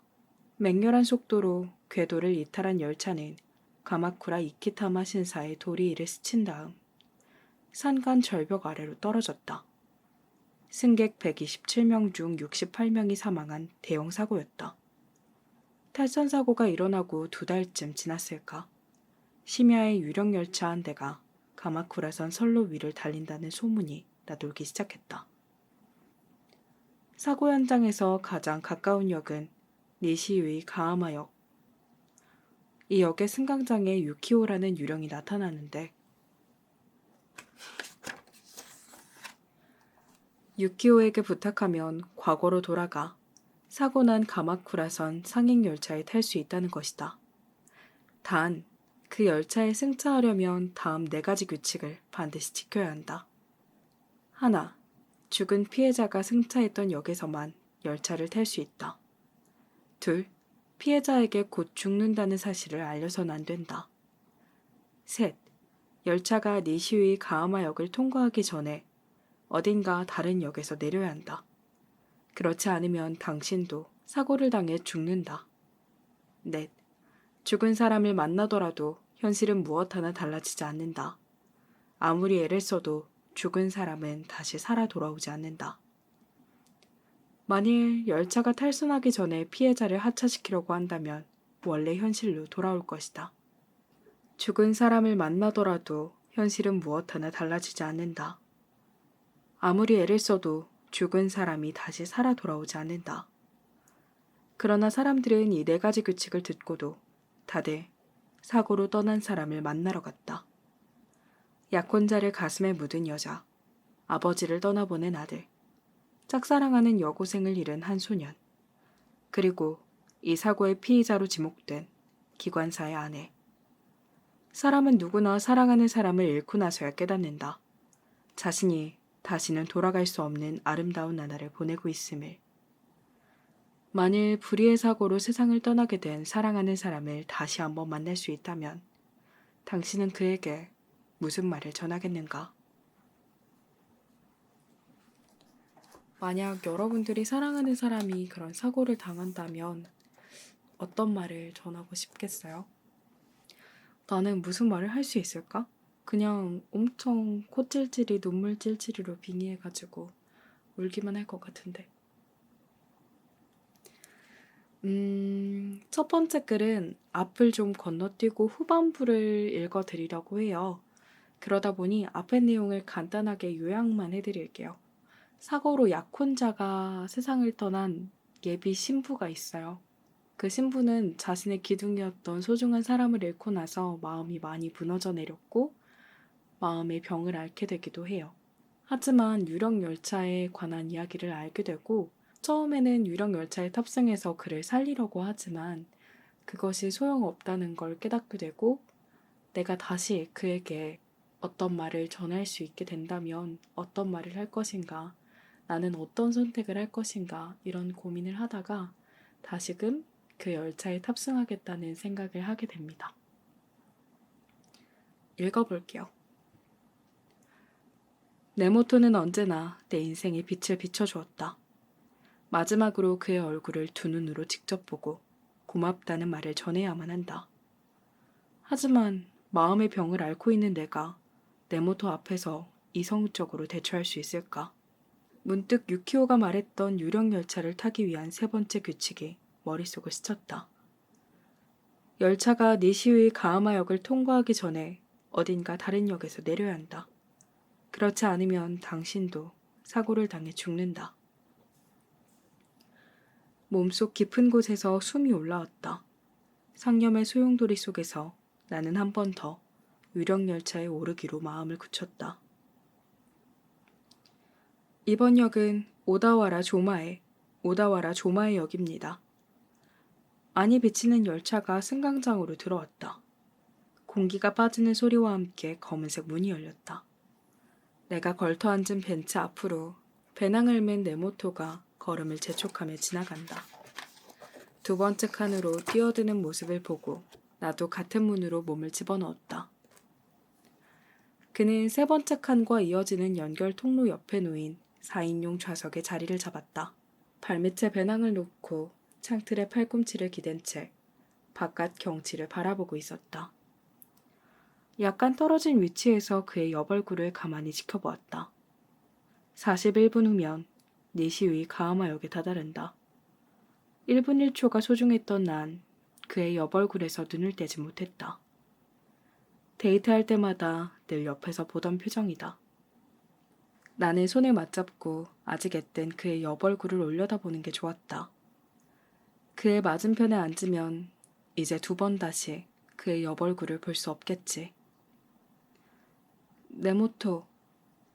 문이 닫히는 걸 보며 그의 이름을 불렀다. 히구치. 잠깐 일이 있어서. 나는 눈을 내리깔고 그와 마주 앉았다. 머뭇머뭇하며 그와 눈을 맞추지 못했다. 딱히 뭘 찾는 것도 아니면서 발밑에 토트팩을 뒤적거리며 조금이라도 안정을 찾으려 애를 썼다. 보이지 않게 작게 심호흡을 하고 고개를 조금씩 들었다. 그런데 정면에 놓인 그의 얼굴을 쳐다본 순간 하려던 말이 머릿속에서 싹 다 날아가 버렸다. 탈선 사고가 나고 2달 동안 하루도 빠짐없이 내 꿈에 나왔던 그 얼굴이 숨이 맞닿을 거리에 있다. 머리가 새하얘져 입이 떨어지지 않았다. 손목시계를 확인하자 승차한 지 5분쯤 지나 있었다. 앞으로 30여 분 정도 더 흐르면 네모토와 완전히 헤어져야 한다고 생각하니 시야가 희부옇게 흐려졌다. 나는 두 손으로 얼굴을 감쌌다. 받아들여야만 하는 걸 알면서도 나는 현실을 받아들일 수 없었다. 그리고 이 순간에도 여전히 그 현실을 인정할 수 없었다. 미안해. 겨우 짜낸 목소리가 떨리고 있었다. 두 눈에서 눈물방울이 쉴 틈 없이 떨어졌다. 네모토의 동그란 눈동자가 그런 나를 지켜보고 있었다. 네모토는 왜 우는지 묻지 않았다. 그는 항상 이랬다. 내가 당황해서 정신을 못 차릴 때도 사정을 묻지 않고 내가 진정할 때까지 가만히 기다려주었다. 지금 내 상황을 그가 알 리 없겠지. 사고가 나고 나는 10kg 가까이 체중이 줄었다. 보통 사람 같으면 어쩌다 살이 그렇게 빠졌냐며 놀랄만도 한데 그는 그런 기색조차 전혀 없다. 그저 지그시 바라보면서 내가 울음을 그치기를 기다리고 있다. 미안해 네모토. 결혼 날짜가 다가오니까 감정 기복이 살짝 심해져서. 그럴싸한 변명을 늘어놓으며 토트팩에 손을 집어넣었다. 자기 손수건을 건네는 그를 가로막고 가방 안에 있던 손수건을 꺼내 눈가를 훔쳤다. 흐르는 눈물과 함께 가슴속 응어리가 아주 조금 빠져나가는 것 같았다. 무겁게 가라앉은 분위기를 바꾸고자 다른 이야기거리를 찾았다. 네모토, 다음 주가 생일이잖아. 기껏 생각해낸 한마디를 혀 밑으로 구겨 넣었다. 그에게는 더 이상 내일이 찾아오지 않는다. 그나저나 경치 참 멋지다. 침묵을 깨며 네모토가 크게 기지개를 켰다. 난 옛날부터 이 열차 안에서 바다를 보는 걸 좋아했어. 네모토가 눈을 반짝이며 창밖으로 시선을 옮겼다. 주택가 너머로 새파란 사가미만이 펼쳐져 있었다. 어릴 때부터 이 열차를 타고 다녔는데 멀리 보이는 바다를 바라보면서 이것저것 생각하는 게 좋았어. 무한한 바다와 내 미래가 이어져 있는 것 같아서 보고 있음 용기가 생기거든. 바다는 근사해. 진짜 멋져. 열차가 고소이역에 정차했다. 바닷바람이 머금고 온 희미한 바다 냄새를 남기며 문이 닫혔다. 네모토, 뭐 하나 물어봐도 돼? 마음이 좀 진정되어서일까? 엉겁결에 목소리가 흘러나왔다. 내 입으로 묻기엔 좀 창피한데, 뭔데 그래? 아니, 그러니까, 네모토 너는 내 어디가 마음에 들었는지 궁금해서. 지금껏 내내 묻지 못했다. 외모를 포함해서 나는 나 자신에게도 자신이 없었다. 네모토의 입술이 움직였다. 그는 수줍어하긴커녕 오히려 자신만만하게 대답했다. 네 매력은 한둘이 아니지만 무엇보다 난 너와 같이 있으면 즐거웠어. 대화할 때도, 같이 밥 먹을 때도, 구로랑 같이 놀 때도 너와 같이 있으면 난 마냥 즐거웠어.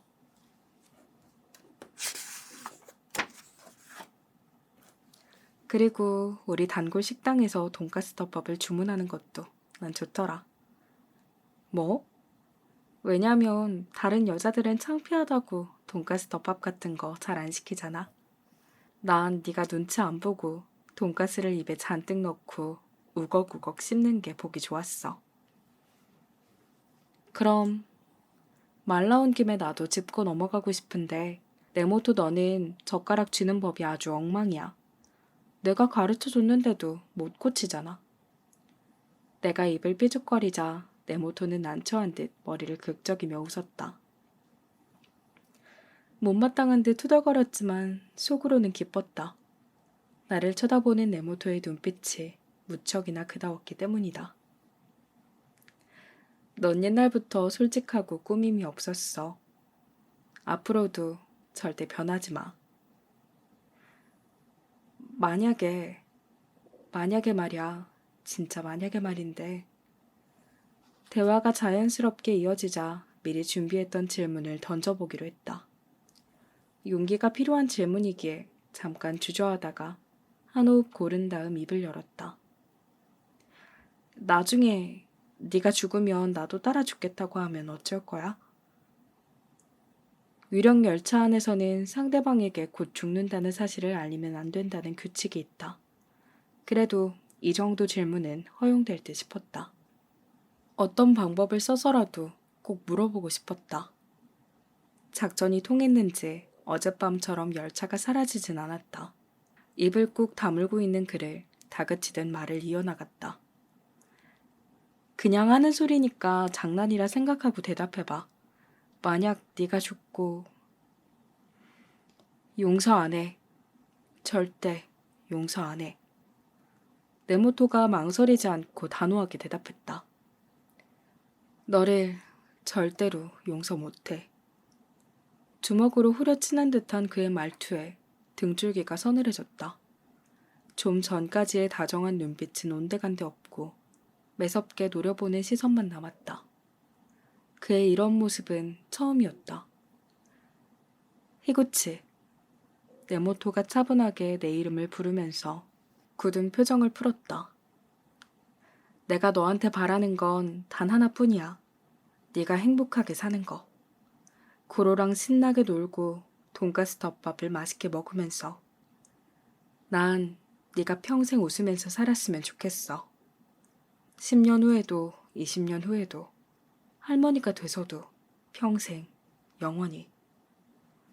열차가 속도를 떨어뜨리며 지가사키 카이간역에 도착했다. 낯익은 승강장을 보니 기억의 문이 활짝 열렸다. 네모토와 연애를 시작했을 즈음 나는 직장일로 고민이 많았다. 그날은 쉬는 날이어서 가마쿠라에서 네모토를 만나 밥을 먹고 오다와라로 돌아가려고 열차를 탔다. 식당에서도 귀가하는 열차 안에서도 그는 내 고민에 귀를 기울이고 들어주었다. 그 다음 날 나는 지가사키 해안 근처의 복지시설에 가서 일손을 거들기로 되어 있었다. 아침 일찍부터 일을 시작해야 해서 인근 호텔에 방도 잡아두었다. 지가사키 카이간역에 도착해 네모토와 헤어진 후 승강장 벤치에 고개를 숙이고 앉아 있었다. 내일 일을 생각하니 호텔방에 들어가는 것도 싫었다. 벤치에 몸을 맡긴 그때 누가 내 어깨를 톡톡 두드렸다. 고개를 들자 옆에 네모토가 앉아 있었다.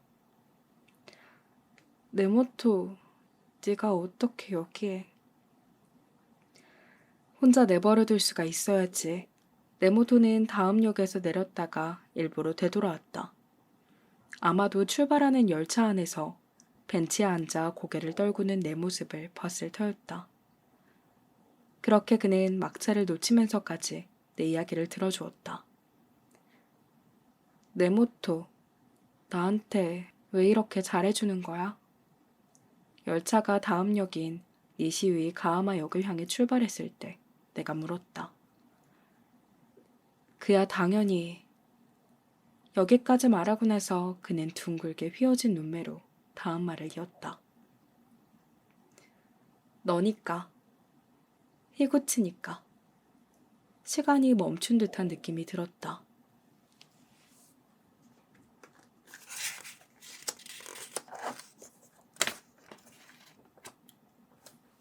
이어서 가슴에 둥근 파장이 일었다.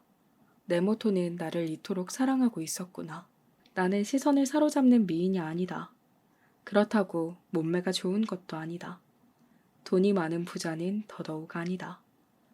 이런 나를 네모토가 택했다. 사랑해 주었다. 지켜주었다. 네모토를 생각할 때마다 맨 먼저 떠오른 건 체험학습을 가서 우동을 주문했던 그날 그가 내 옆에 앉았던 일이다. 네모토는 가난했던 나를 더없이 따뜻한 마음으로 감싸주었다. 각박한 세상에서 네모토처럼 남을 살뜰히 챙기는 사람이 과연 몇이나 될까? 요즘도 매일같이 기억한다. 폭우가 내리던 날 숲속에서 시로와 맞붙었던 일, 물이 불어난 호수에서 네모토를 끌어당겼던 일, 가슴을 포근하게 물들이는 기억 속 장면마다 네모토가 있었다. 네모토가 있었기에 내 인생은 빛이 났다. 이번 역은 니시우이 가하마역입니다. 어딘가 먼 곳에서 흘러나오는 듯한 안내방송을 들으며 토트백에서 반지 케이스를 꺼냈다. 네모토, 저기 오늘 나 말이야. 내가 목구멍에 말이 걸려 소리를 내기 힘들었지만 나 자신을 다독이면서 그를 똑바로 바라보았다. 그러니까 오늘 반지 가져왔거든. 네모토 너에게 아직 한 번도 반지 낀 모습을 보여주지 않았잖아. 반지 케이스 안에 들어있는 반지를 꺼냈다. 내 손가락에 끼우려는데 네모토가 반지를 획 잡아챘다. 잠자코 있자 그가 내 왼손을 살포시 잡았다. 그리고는 아무 말 없이 손에 쥔 반지를 네 번째 손가락에 조금씩 밀어넣었다. 그렁그렁 고였던 눈물이 후두둑 떨어졌다. 잎사귀에 맺힌 빗방울이 떨어지는 것처럼 아름다운 눈물 줄기가 천천히 두 뺨을 타고 흘렀다. 네모토와 입을 맞추었다. 부드러운 그의 입술이 닿자 결코 말로는 전할 수 없는 무언가가 몸속에 가득 채워졌다. 열차가 급격히 속도를 줄이기 시작했다. 이를 악물어 눈물을 삼키고는 매몰차게 그에게서 입술을 뗐다. 자리에서 일어나 문 앞까지 걸어간 나는 그에게서 등을 돌렸다. 한 번 더 네모토의 얼굴을 보면 열차에서 내리지 못할 것 같아서였다. 그렇지만 마지막으로 해야 할 말이 남아있다. 고맙다는 말. 그에게 마음을 담아 고마웠다고 전해야 한다. 열차의 바퀴가 서서히 멈추면서 삐걱삐걱 쇠소리를 냈다. 마음을 다잡고 말하려다 말고 다시 집어삼켰다. 차마 말할 수 없었다. 마지막 인사로 고마웠다고 말하고 나면 그와의 이별을 정말로 인정해야만 하는 것 같아서. 내 모토. 사고가 나고 나서 울고 또 울다 지친 내 마음속에 마지막으로 자리한 감정. 그건 고마움이 아니었다.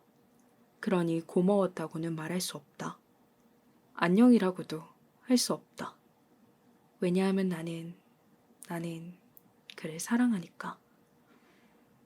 내 모토. 문이 열렸다. 손가락으로 눈물을 쓱 닦았다. 나는 그를 향해 돌아서서 내가 할 수 있는 가장 큰 웃음을 지어 보이며 입술을 움직였다. 내 모토, 다음 주 생일날 카레 만들어줄게. 바다를 등지고 세워진 이 교회는 사방이 유리로 둘러싸여서 신랑 신부를 위한 버진로드가 길게 깔려 있었다. 유리창으로 밝은 자연광이 쏟아져 들어와 실내를 물들였다. 유령 열차를 탔던 다음 날 나는 예식을 올릴 예정이었던 가마쿠라의 호텔을 방문했다. 이미 2달 전에 예약은 취소했지만 마지막으로 식장을 한 번 더 눈에 담고 싶어서였다. 히구치님이시죠? 교회에서 호텔 본관으로 들어가는 복도에서 젊은 여자가 인사를 건넸다. 우리 결혼식을 담당했던 웨딩 플래너였다. 얼마나 상심이 크시겠어요. 내가 다 민망할 정도로 그녀가 허리를 깊게 숙이며 애도를 표했다.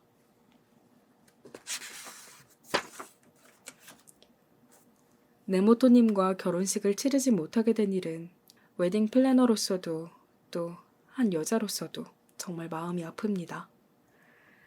아니에요. 폐를 끼치게 돼서 제가 더 죄송했습니다. 그녀는 우리가 이 호텔을 처음 찾아왔을 때부터 시종일관 정성껏 상담해 주었다. 비록 식은 올리지 못했어도 나는 그녀에게 진심으로 고마웠다. 히구치님께 이걸 말씀드려야 할지 말지 계속 고민했는데요. 그녀가 난처하다는 듯 조심스레 말을 꺼냈다. 실은 네모토님이 피로연에서 동영상을 틀고 싶다면서 저희한테 편집을 맡기셨어요. 히구치님을 위한 깜짝 이벤트니까 비밀로 해달라고 말씀하셨고요. 저는 비밀을 지켜야 할 의무가 있으니 그런 사고가 있어도 좀처럼 말을 할 수가 없어서. 그녀는 거기까지 말한 다음 이미 동영상이 완성됐다는 한마디를 덧붙였다. 더는 말을 잇지 않는 모습에서 내 결단을 기다리고 있음을 짐작할 수 있었다. 보여주세요. 내가 부탁하자 그녀는 알겠습니다라면서 다시 한번 머리를 숙였다. 그녀가 세심하게 마음을 써준 덕분에 우리가 피로연을 열 계획이었던 홀에서 동영상을 보게 되었다. 그녀를 따라가 홀 안에 발을 들였다. 150명은 좋게 들어갈 법한 넓은 방이었다. 테이블은 놓여있지 않았지만 내일 피로연이 열릴 예정인지 호텔 종업원들이 구석에서 꽃장식과 이름표를 준비하고 있었다. 이쪽에 앉으세요. 남자 종업원이 둥근 탁자를 들고 와 홀 중앙에 내려놓았다. 고맙다는 인사를 전한 다음 의자에 앉아 몸을 기대자 웨딩 플래너가 허브티를 가져다 주었다. 그럼 시작하겠습니다. 그녀가 신호를 보내자 실내가 컴컴해졌다. 정면 천장에서 대형 스크린이 스르륵 내려왔다. 히구치에게 새하얀 스크린 중간에 손글씨가 떠올랐다. 글자가 사라지면서 널따란 숲속 전경이 화면 위에 윤곽을 드러냈다. 곧이어 화면 속에 등장한 흰색 강아지 한 마리가 숲을 이리저리 뛰어다녔다. 숲속 비탈길, 호숫가. 그리고 그때 그 언덕까지. 스크린에 등장한 건 네모토가 고등학교 1학년 때 찍었던 시로의 동영상이었다. 영상 속에는 고등학생이었던 내가 리드줄을 쥐고 시로와 산책하고 있었다. 호수를 등진 채 쪼그리고 앉아있는 내 입가를 시로가 혀를 내밀어 할짝거린다. 시로에게 첫 키스를 빼앗겼다며 얼굴을 찌푸리는 나. 깍지 낀 두 팔을 베개 삼은 나와 시로가 언덕 위 잔디밭에 누워있다. 히구치, 활짝 좀 웃어봐. 네모토의 말에 따라 V 사인을 하면서 기분 좋게 웃는 나. 동영상 속의 나는 계속 웃고 있었다. 즐거워 보였다. 행복해 보였다. 아니, 행복했다. 적절한 속도로 넘어가는 화면에 시선을 고정했다. 동영상을 보고 있자니 메말라 있던 마음의 물기를 머금은 듯 촉촉해졌다. 숲속은 사라지고 화면에 네모토의 본가가 등장했다. 고등학교 교복을 입은 네모토가 마당에서 시로에게 프리스비를 던지고 있었다. 제대로 좀 던져 시니치로. 카메라를 들고 촬영하던 어머니의 목소리가 끼어들었다. 그때 느닷없이 네모토의 발치에 있던 까만색 작은 새끼 강아지가 화면 속으로 들어왔다. 구로도 프리스비 할래? 그가 쪼그려 앉자 신이 난 강아지가 꼬리를 세차게 흔들었다. 그 강아지를 확대한 화면과 함께 네모토의 내레이션이 흘렀다.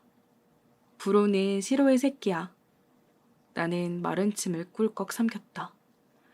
깜짝 놀라게 해주려고 일부러 말 안 했어. 네모토가 이렇게 말하고 나서 자초지종을 설명하기 시작했다. 당시 그 숲에는 시로 말고 까만 개도 있었다. 시로와 사이가 좋아서 마치 연인처럼 둘이 자주 붙어 다녔다. 네모토가 키우고 있던 구로는 시로와 그 까만 강아지 사이에 태어난 새끼였던 것이다. 시로와 구로가 장난을 치며 노는 영상이 흐르면서 네모토가 말을 이어갔다. 네가 오카야마로 전학 간다는 소식을 듣고 쌀쌀맞게 굴어서 미안했어. 그때 나는 너와 헤어진다는 걸 도저히 받아들일 수가 없었어. 그래서 얼굴을 보고 잘 가라는 인사도 못했고 네가 오다와라를 떠나기 전날엔 숲에도 안 갔어. 돌이켜보면 너무 유치했던 것 같아.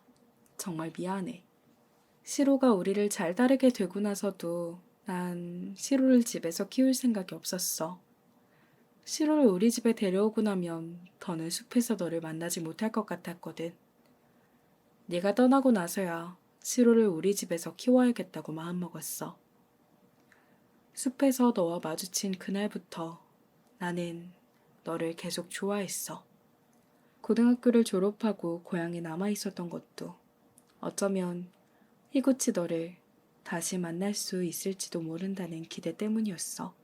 영상이 막바지에 다다랐을 때 그는 나에게 직접 속삭이듯 말했다. 오늘 피로연 끝나면 둘이서 그 숲에 가자. 운동화를 신은 채 희뿌연 개골창을 첨벙거리며 걸었다. 발에 감기는 수초의 감촉이 낯설지 않다. 좌우에 자리한 펜션도 그때 그대로였다. 너무 빨리 가지 마, 구로. 앞장서 가던 구로가 용수로에 걸려있던 다리 앞에서 뒤를 돌아보았다. 빨리 오라고 재촉하듯 꼬리를 휙휙 흔들면서. 네모토가 준비한 동영상을 보고 사흘이 지나 나는 구로를 데리고 그 숲을 찾아갔다. 숲을 헤치고 들어간 숲속은 깜짝 놀랄 만큼 변한 게 없었다. 호숫가에 있던 작은 통나무 집도 여전했다. 구로를 앞세워 숲속 언덕으로 발을 옮겼다. 끝내주는 전망, 광택이 흐르는 통나무 의자, 그리고 가지런하고 파릇파릇한 잔디. 여기도 그대로네.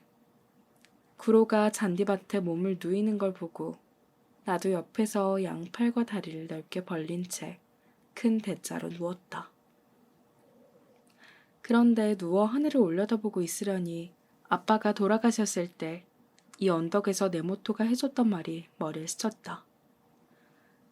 히구치의 아버지는 세상을 떠나셨지만 아버지의 분신인 넌 살아있잖아. 그러니까 네가 기뻐하면 아버지도 분명 기뻐하실 거야. 너의 행복이 고스란히 아버지의 행복이 될 테니까. 핏줄이란 그런 거잖아. 언덕 위에서 구로가 좋아 죽겠다는 표정으로 바쁘게 뛰어다녔다.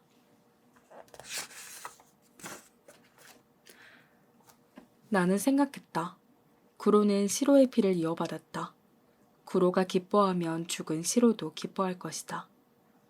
그리고 내게 찾아와준 내 뱃속의 생명이 기뻐하면 네모토도 틀림없이 기뻐할 것이다. 그저께 몸이 안 좋아서 병원에 갔다가 임신했다는 소식을 들었다. 뱃속에 있는 아이를 행복하게 키우는 것이 네모토를 행복하게 하는 길이다. 지난 날을 되돌아보니 내가 인생의 위기를 맞닥뜨릴 때마다 그가 내 곁을 지켜주었다. 아빠가 돌아가셨을 때와 엄마를 잃고 시리에 빠졌을 때도 네모토는 함께였고 그가 떠나서 인생 최대의 난관에 부딪힌 지금도 네모토는 내게 우리의 아이를 남겨주었다. 또다시 네모토가 나를 구했다. 그는 언제나 내게 미래를 선물해준다. 월말에는 살던 방을 정리하고 그의 본가에 들어갈 생각이다. 네모토의 부모님과 힘을 모아 이 아이를 꼭 행복하게 키우고 싶다. 나는 몸을 일으켜 토트백에서 물통을 꺼냈다. 네모토의 유품을 정리할 때 받은 스누피 물통이다. 컵에 따른 보리차를 삼키자 눈에서 한 줄기 눈물이 흘렀다. 나무들 사이로 햇살이 비켜 들어왔다. 하늘에서 뭔가 속삭이려는 듯이 보드레한 빛이 나를 감쌌다. 네 가지 사연 중에 첫 번째 있었던 이야기여서 그럴지도 모르지만 읽고 나서 제일 오래 기억에 남았던 이야기였어요. 힘든 순간마다 언제나 함께했던 소중한 사람, 사랑하는 사람이 결혼을 앞두고 심지어 생일을 얼마 남기지 않고 세상을 떠났다. 정말 다 무너져 내리려고 했을 즈음 아이가 있다는 사실을 깨닫고 다시 삶을 살아야겠다는 다짐을 한다는 것도 마음속에 오래 남는 이야기였어요. 이어서 읽어볼게요.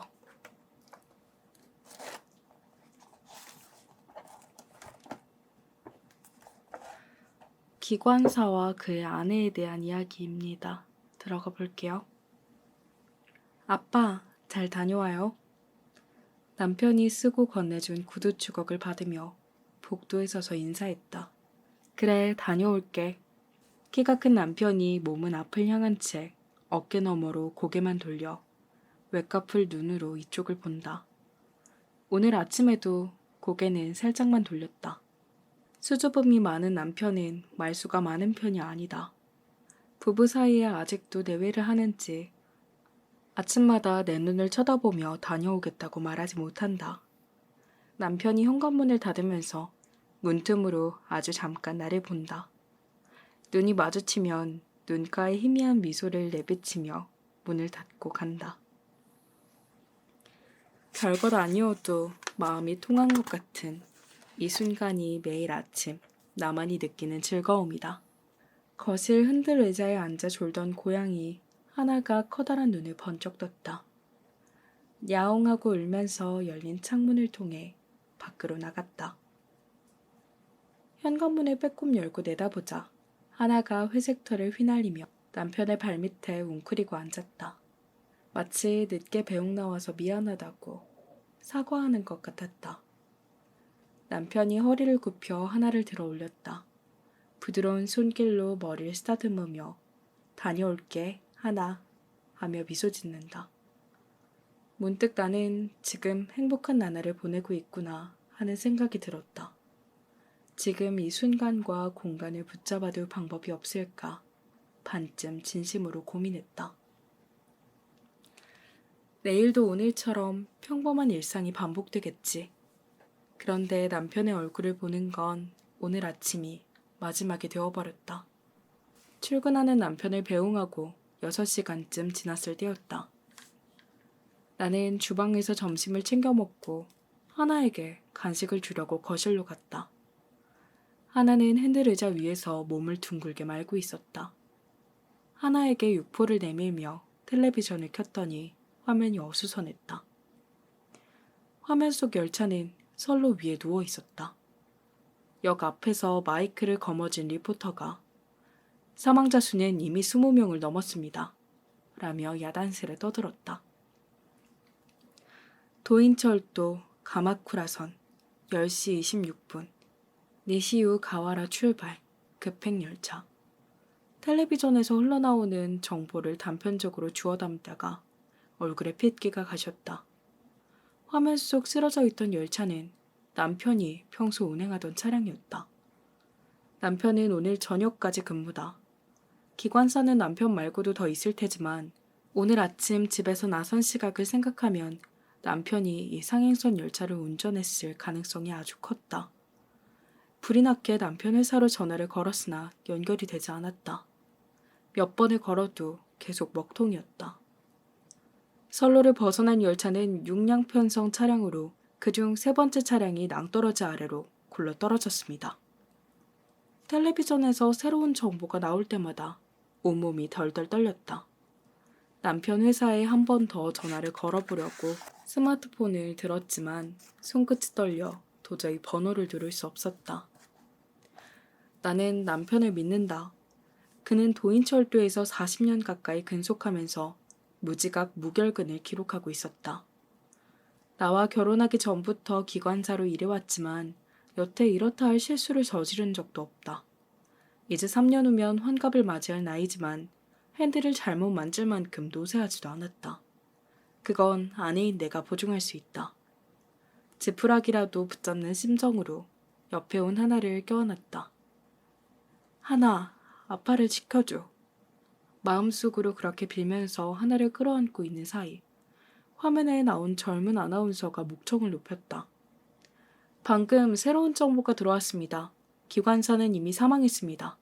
다시 말씀드립니다. 기관사는 이미 사망했습니다. 아나운서의 말이 채 끝나기 전에 텔레비전 전원을 꺼버렸다. 품에 안겨있던 하나가 어느새 마루에 동그만히 앉아있었다. 그때 집전화 램프가 깜빡였다. 반사적으로 몸이 움찔했다. 이런 시간에 집전화가 울리는 건 드물었다. 기분 나쁜 예감이 온몸에 끈끈하게 들러붙었다. 겁이 나서 수화기를 들 수 없었다. 멍하니 서서 전화벨이 끊기기를 기다렸지만 아무리 기다려도 벨소리는 사라지지 않았다. 여보세요? 바쁘신데 연락드려서 죄송합니다. 저는 도인철도. 그 단어가 귀에 날아든 순간 시야가 일그러졌다. 다음 말을 듣지 않아도 상대방이 지금 무슨 말을 하려는 건지 예측할 수 있었다. 수화기 너머의 말소리가 아득히 먼 데에서 들리는 것 같았다.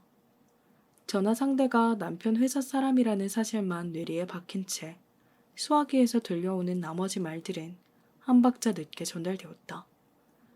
수화기를 내려놓고 그 자리에 무너지듯 주저앉았다. 그건 남편의 죽음을 알리는 전화였다. 남편 시신은 동네 작은 화장터에서 조용히 화장했다. 남편은 탈선사고를 낸 기관사다. 가해자 가족 신분으로 공공연히 장례식을 치를 순 없었다. 우리 부부에겐 자식이 없다. 양가 부모님은 모두 세상을 떠났다. 그래서 몇몇 친척만 불러 숨어서 남편을 떠나보냈다. 탈선사고를 경계로 내 인생은 일변했다. 청명했던 하늘이 순식간에 먹구름에 뒤덮이듯이. 네, 여보세요. 여보세요? 살인자 집이죠? 상대가 말을 끝내자마자 도망치듯 수화기를 내려놓았다. 거실에 있던 좌식 의자에 앉아 이마에 손을 얹고 무거운 숨을 내쉬었다. 두방망이 질치는 가슴은 도무지 진정될 줄 몰랐다. 사고가 일어나고 일주일쯤 지났을 때부터 집에 장난 전화가 빗발쳤다. 죽어라. 당신도 똑같은 살인자다. 아줌마, 언제까지 뻔뻔하게 살아있을 작정이야. 매일같이 악담을 퍼부어대는 통에 숨통이 터질 것 같았다. 거기다 막연한 불안감이 가슴을 억눌러 요 일주일은 밥도 제대로 넘어가지 않았다. 가해자의 아내는 외출도 마음대로 할 수 없었다. 도인철도의 담당 변호사는 사고가 잠잠해질 때까지 바깥 출입을 삼가라고 신신당부했다. 물론 그건 지당한 조치라고 생각한다. 사고를 낸 가해자 가족으로서 내게도 책임이 있다. 사고를 미연에 방지하기 위해 아내로서 할 수 있는 일이 있었을지 모른다. 회사 측은 남편의 과속운전이 사고 원인이라고 발표했다. 그러나 나는 도저히 납득이 되지 않았다. 남편은 누구보다 안전에 각별히 신경을 쓰는 사람이었다. 돌아가신 시아버지도 도인철도 기관사였다. 근면 성실한 시아버지를 존경했던 남편은 승객의 안전을 지키는 일이 최우선이라고 입버릇처럼 말했다. 도인철도는 다른 철도사와의 승객 유치 경쟁이 치열해져 열차의 속도를 높이는 걸 전제로 빡빡한 운행 스케줄을 짜려고 시도했었다. 하지만 남편은 거부했다. 고지식한 성격 탓에 승진은 물 건너가고 한때는 기관사 자리를 박탈당하기도 했었다. 그래도 남편은 신념을 굽히지 않았고 계속 안전 제의를 부르짖었다. 아내가 사랑하는 남편을 안 믿어주면 어떡하겠는가. 그렇게 생각하다가도 피해자와 유족을 떠올리면 미안한 마음에 가슴이 찢어질 것 같았다. 갑자기 인터폰이 울렸다. 집에 있는 걸 들키고 싶지 않아 집안의 불이란 불은 다 꺼놓고 지냈다. 그렇지만 안절부절 못하고 있는 걸 눈치챘는지 사정없이 배를 눌러댔다. 기타무라 씨, 안에 있는 거 다 압니다. 매스컴 관계자였다. 내가 인터폰을 받지 않자 대문에 대고 소리를 질렀다. 기타무라 씨, 남편분에 대해 한 말씀 해주시죠. 저희 아침부터 계속 기다렸습니다. 기타무라 씨, 5분이면 되니까 인터뷰 좀 해주시죠. 카펫 위에 몸을 말고 있던 하나가 놀랐는지 내 무릎 위로 올라왔다. 기타무라 씨 안에 계시죠? 기타무라 씨. 바깥에서 부르는 소리에 응답하듯 다시 집 전화가 울렸다. 10번, 20번, 30번. 상대는 40번이 넘도록 집요하게 전화를 해댔다. 세상 사람 모두가 적이 된 것만 같아 나는 하나를 세게 끌어안았다. 다음 날도 괴롭힘은 계속되었다. 매스컴 관계자가 연일 집 앞에 진을 치고 인터폰을 눌렀다. 쉴 새 없이 집 전화가 울렸으며 장난 전화는 한밤중까지 이어졌다. 가장 충격적이었던 건 이웃들이었다. 방송국 사람들이 돌아간 틈을 타 쓰레기를 버리러 나갔을 때였다. 도움이 필요하면 언제든지 이야기하라며 사고 당시 집 밖에서 얼굴을 마주칠 때마다 친절하게 대해줬던 사람들이 어딘가 쌀쌀맞았다. 쓰레기장 옆에서 보란듯이 자기들끼리 귓속말을 주고받았다. 여러분, 민폐를 끼쳐서 대단히 죄송합니다. 멀찍이 서서 허리를 숙였지만 그들은 대꾸도 없이 서둘러 자리를 피했다. 다들 부부끼리 어울려 밥도 같이 먹던 사이였다. 이 집으로 이사 오면서부터 20년 넘게 알고 지낸 사람도 있었다. 믿는 도끼에 발등을 찍힌 기분이 들어 서 있을 힘조차 없었다. 사고가 일어나고 열흘 정도 지났을 쯤이었다. 새벽에 1층 창문이 깨지는 소리가 났다. 직감적으로 누가 돌을 던졌다는 걸 알았다. 2층에서 내려오자 1층 거실 창이 산산조각 나 있었다. 조마조마해하면서 밖으로 나갔더니 온몸에 소름이 쫙 끼쳤다. 살인자의 집. 현관 외벽에 분홍색 스프레이로 그렇게 휘갈겨져 있었다. 누가 그랬을까? 매스컴일까? 쾌감을 느끼고 싶어서 이런 짓을 하는 범죄자일까? 그게 아니면 이웃일까? 하나가 발끝에 매달리는데 안아줄 마음의 여유가 없었다. 암담한 미래를 상상하자 돌처럼 몸이 굳어 움직일 수 없었다. 설명회가 열리는 층을 찾아 한 걸음씩 계단을 올라갔다. 계단 옆 엘리베이터가 보였지만 걸어서 올라가기로 했다. 나는 엘리베이터를 탈 자격도 없는 사람이다. 지금 이 호텔 7층에서 탈선사고 피해자 설명회가 열리고 있다. 며칠 전에 도인철도 변호사에게 피해자 유족들을 만나 직접 사과할 기회를 달라고 사정했다. 하지만 이런 지하에 거절당했다. 일이 더 복잡해지니까 절대로 오면 안 된다고 못을 박았다. 그는 내게 집에서 대기하고 있으란 말만 남겼다. 얼마 전 탈선사고 피해자에게 초점을 맞춘 다큐멘터리를 보았다. 사고로 사망한 사람 중 한 여고생은 올 4월부터 간호학교에 들어갈 예정이었다.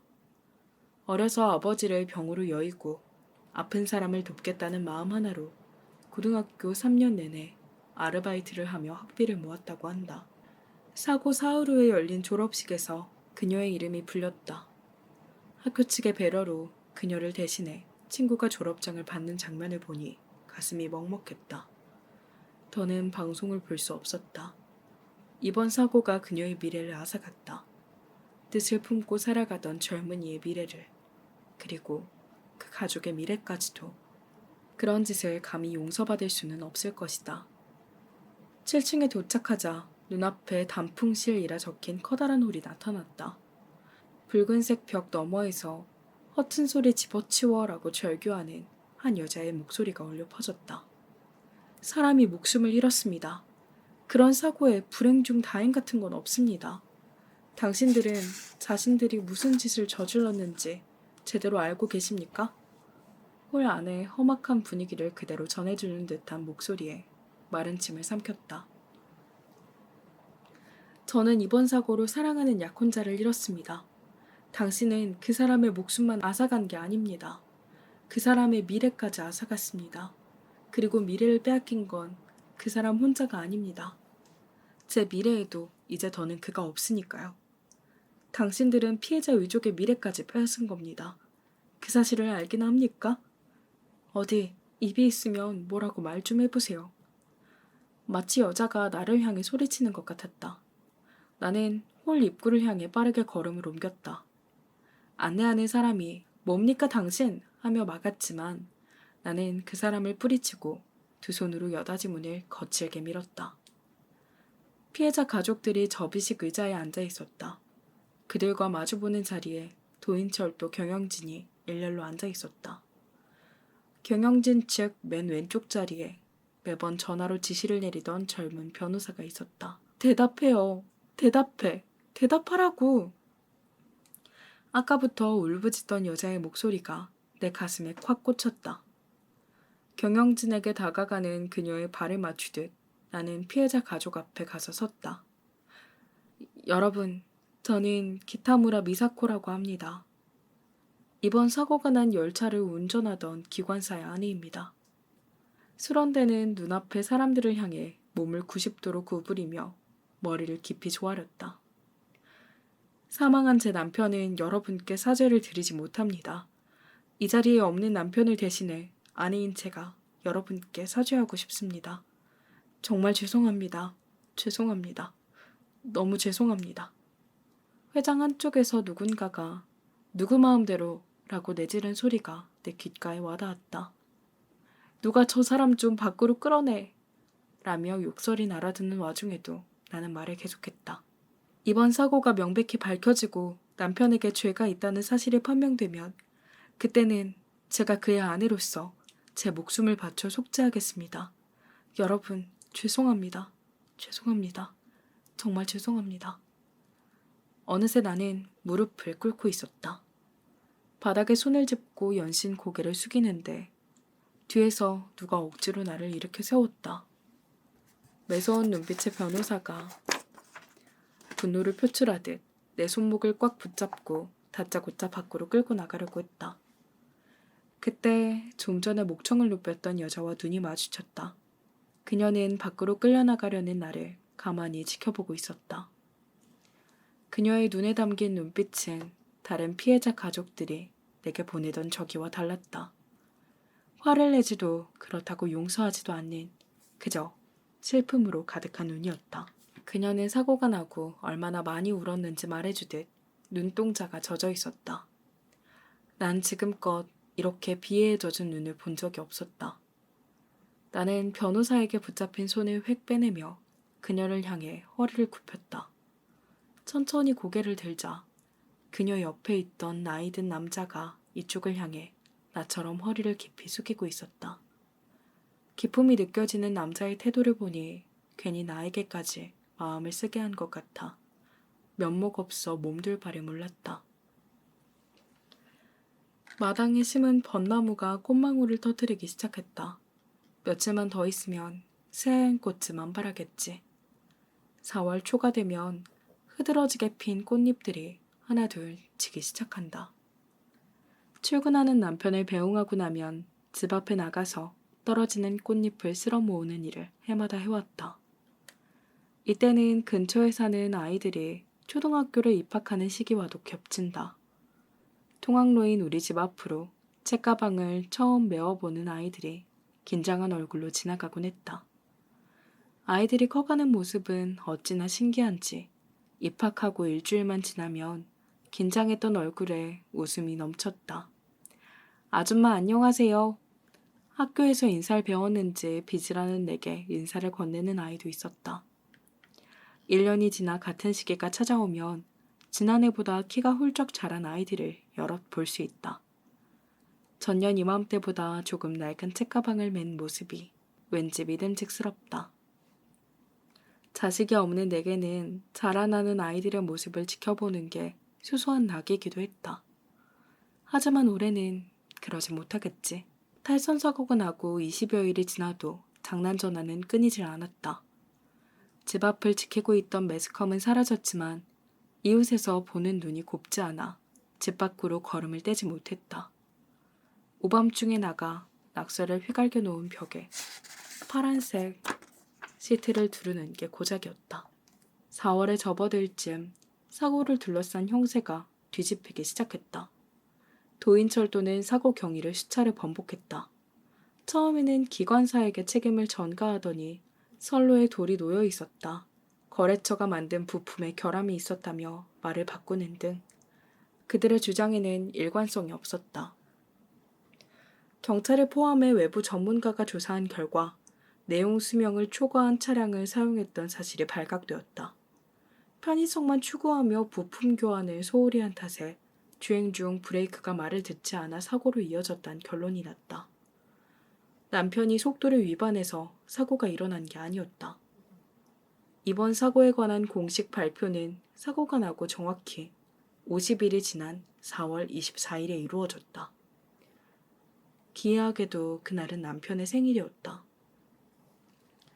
오랜만에 활짝 연 창문으로 묵직한 바람이 불어들어왔다. 노란색 커튼이 펄럭이며 거실 한가득 붉은 빛이 밀려들었다. 창가에는 나무로 된 흔들의자가 놓여있다. 남편은 언제나 앤틱풍의 그 의자에 앉아 있었다. 항상 그 자리에 있던 사람이 이제는 없다. 당연하게 받아들였던 그 풍경이 지금은 값진 보물처럼 여겨졌다. 나는 28에 남편을 만났다. 가마쿠라선 승강장에서 발을 삐었을 때 응급처치를 해준 사람이 남편이었다. 나보다 3살 많았던 그는 이제 막 30줄에 들어선 사람치고는 믿기지 않을 정도로 듬직했다. 자기만의 흔들림 없는 소신을 지키며 사는 사람이었기에 그가 무슨 말을 하면 다 맞는 말처럼 들렸다. 과묵하고 결코 눈에 띄는 사람은 아니었으나 나는 그의 올곧은 심성에 끌렸다. 결혼하고 나서부터 나는 남편을 의지한다는 의미를 담아 그에게 아빠라고 불렀다. 부끄럼을 많이 타는 남편은 계속 그만두라며 난처한 표정을 지었지만 하루하루가 지나는 사이 더는 뭐라 하지 않게 되었다. 남편은 철도회사에서 오래 일했는데도 경례를 붙이는 자세가 어색했다. 신혼 시절 나는 남편의 경례가 이상하다며 놀렸다.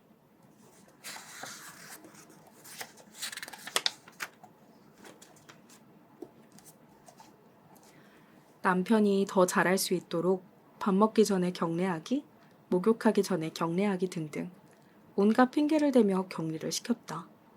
창피해하며 경례를 하던 모습이 어찌나 귀엽던지 지금도 그때를 생각하면 행복에 젖어든다.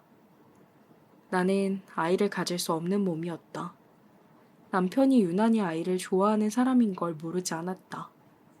승강장에서 아기만 보면 먼저 말을 붙이러 가는 사람이었다. 평소 제복 가슴 부근에 달린 앞주머니에 사탕을 넣어뒀다. 우는 아이에게 주는 모습도 여러 번 목격했다. 불임 치료를 받았지만 전혀 효과가 없었다. 나는 남편에게 헤어지자고 했다. 하지만 남편은 거부했다. 아이가 생기지 않더라도 당신만 있으면 괜찮다면서. 그는 내게 불임 치료를 관두라고 했다. 내가 힘들어하는 모습을 더는 보고 싶지 않았을 터였다. 결혼하고 세 번째 맞는 초가을이었다. 집 근처 찻집 앞을 지나다 남편이 친척 부부와 차를 마시는 광경이 눈에 들어왔다. 무슨 일인가 싶어 들어갔는데 세 사람은 테이블에 둘러앉아 진지한 이야기를 나누고 있었다. 그나저나 애가 안 들어서 큰일이네. 귓전을 때리는 그 말에 테이블로 향하던 걸음을 멈추었다. 친척 부부가 헤어지는 게 낫지 않겠어? 하고 입을 모아 말했다. 애가 없으면 힘들 수도 있겠지. 잠자코 듣기만 하던 남편이 입을 열었다. 그러더니 의연하게 받아쳤다. 그래도 다른 사람을 만나야겠다는 생각은 한 번도 안 해봤어. 애가 있든 없든 아내는 아내니까. 나는 지금도 내 아내를 사랑하고 있고 이 마음은 앞으로도 변함없을 거야. 남한테 설교할 시간이 있으면 본인들은 잘 살고 있나 한번 생각해보지 그래? 먼저 갈게. 남편은 테이블 위에 1,000엔짜리 한 장을 올려놓고 자리에서 일어났다. 온화한 남편이 언성을 높이는 모습을 처음 보았다. 내가 있는 것도 모른 채 밖으로 나가는 남편의 등이 한없이 넓어 보였다. 사고가 나고 나서는 마음에 여유가 없어 그의 죽음을 애도할 겨를이 없었다. 일이 일단락되고 나자 남편을 잃은 슬픔이 나를 덮쳤다. 나는 그가 숨을 거두는 순간을 보지 못했다. 제대로 된 장례조차 치러주지 못하고 떠나보냈다. 사람들의 눈을 피해 서둘러 화장해버렸다. 마당에서 놀던 하나가 커튼 틈새로 몸을 밀며 들어왔다. 하나는 올해로 10살이다. 비가 내리던 날 길바닥에 버려져 있던 하나를 남편이 집에 데려왔다. 남편이 흔들 의자에 몸을 기대면 하나가 팔걸이에 폴짝 올라가 응석을 부렸다. 그 모습을 볼 때마다 저절로 미소가 지어졌는데 이제 남편이 그 의자에 몸을 맡기고 앉을 일은 없다. 더는 남편이 앉아있지 못하는 흔들 의자에 하나가 뛰어올랐다. 그의 온기를 그리워하듯 팔걸이 위에서 몸을 동그랗게 말고 있다. 그 모습이 너무도 쓸쓸해서 가슴이 미어졌다.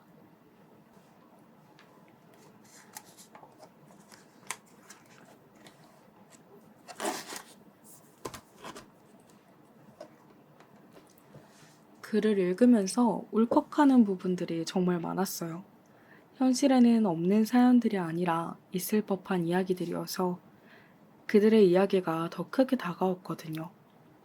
결혼을 앞둔 예비 신부에게 찾아온 부고, 짝사랑 상대에게 아무 말도 하지 못하고 지켜만 보다가 일어난 사고, 자신을 든든히 지켜주고 있었던 아버지가 떠난 후에야 그 사실을 알게 되는 자식, 언제나처럼 집으로 돌아올 줄 알았던 가족의 부재, 그들에게 꿈같은 기회가 찾아온 것이라 생각해요. 유령열차라는 존재가 말이죠.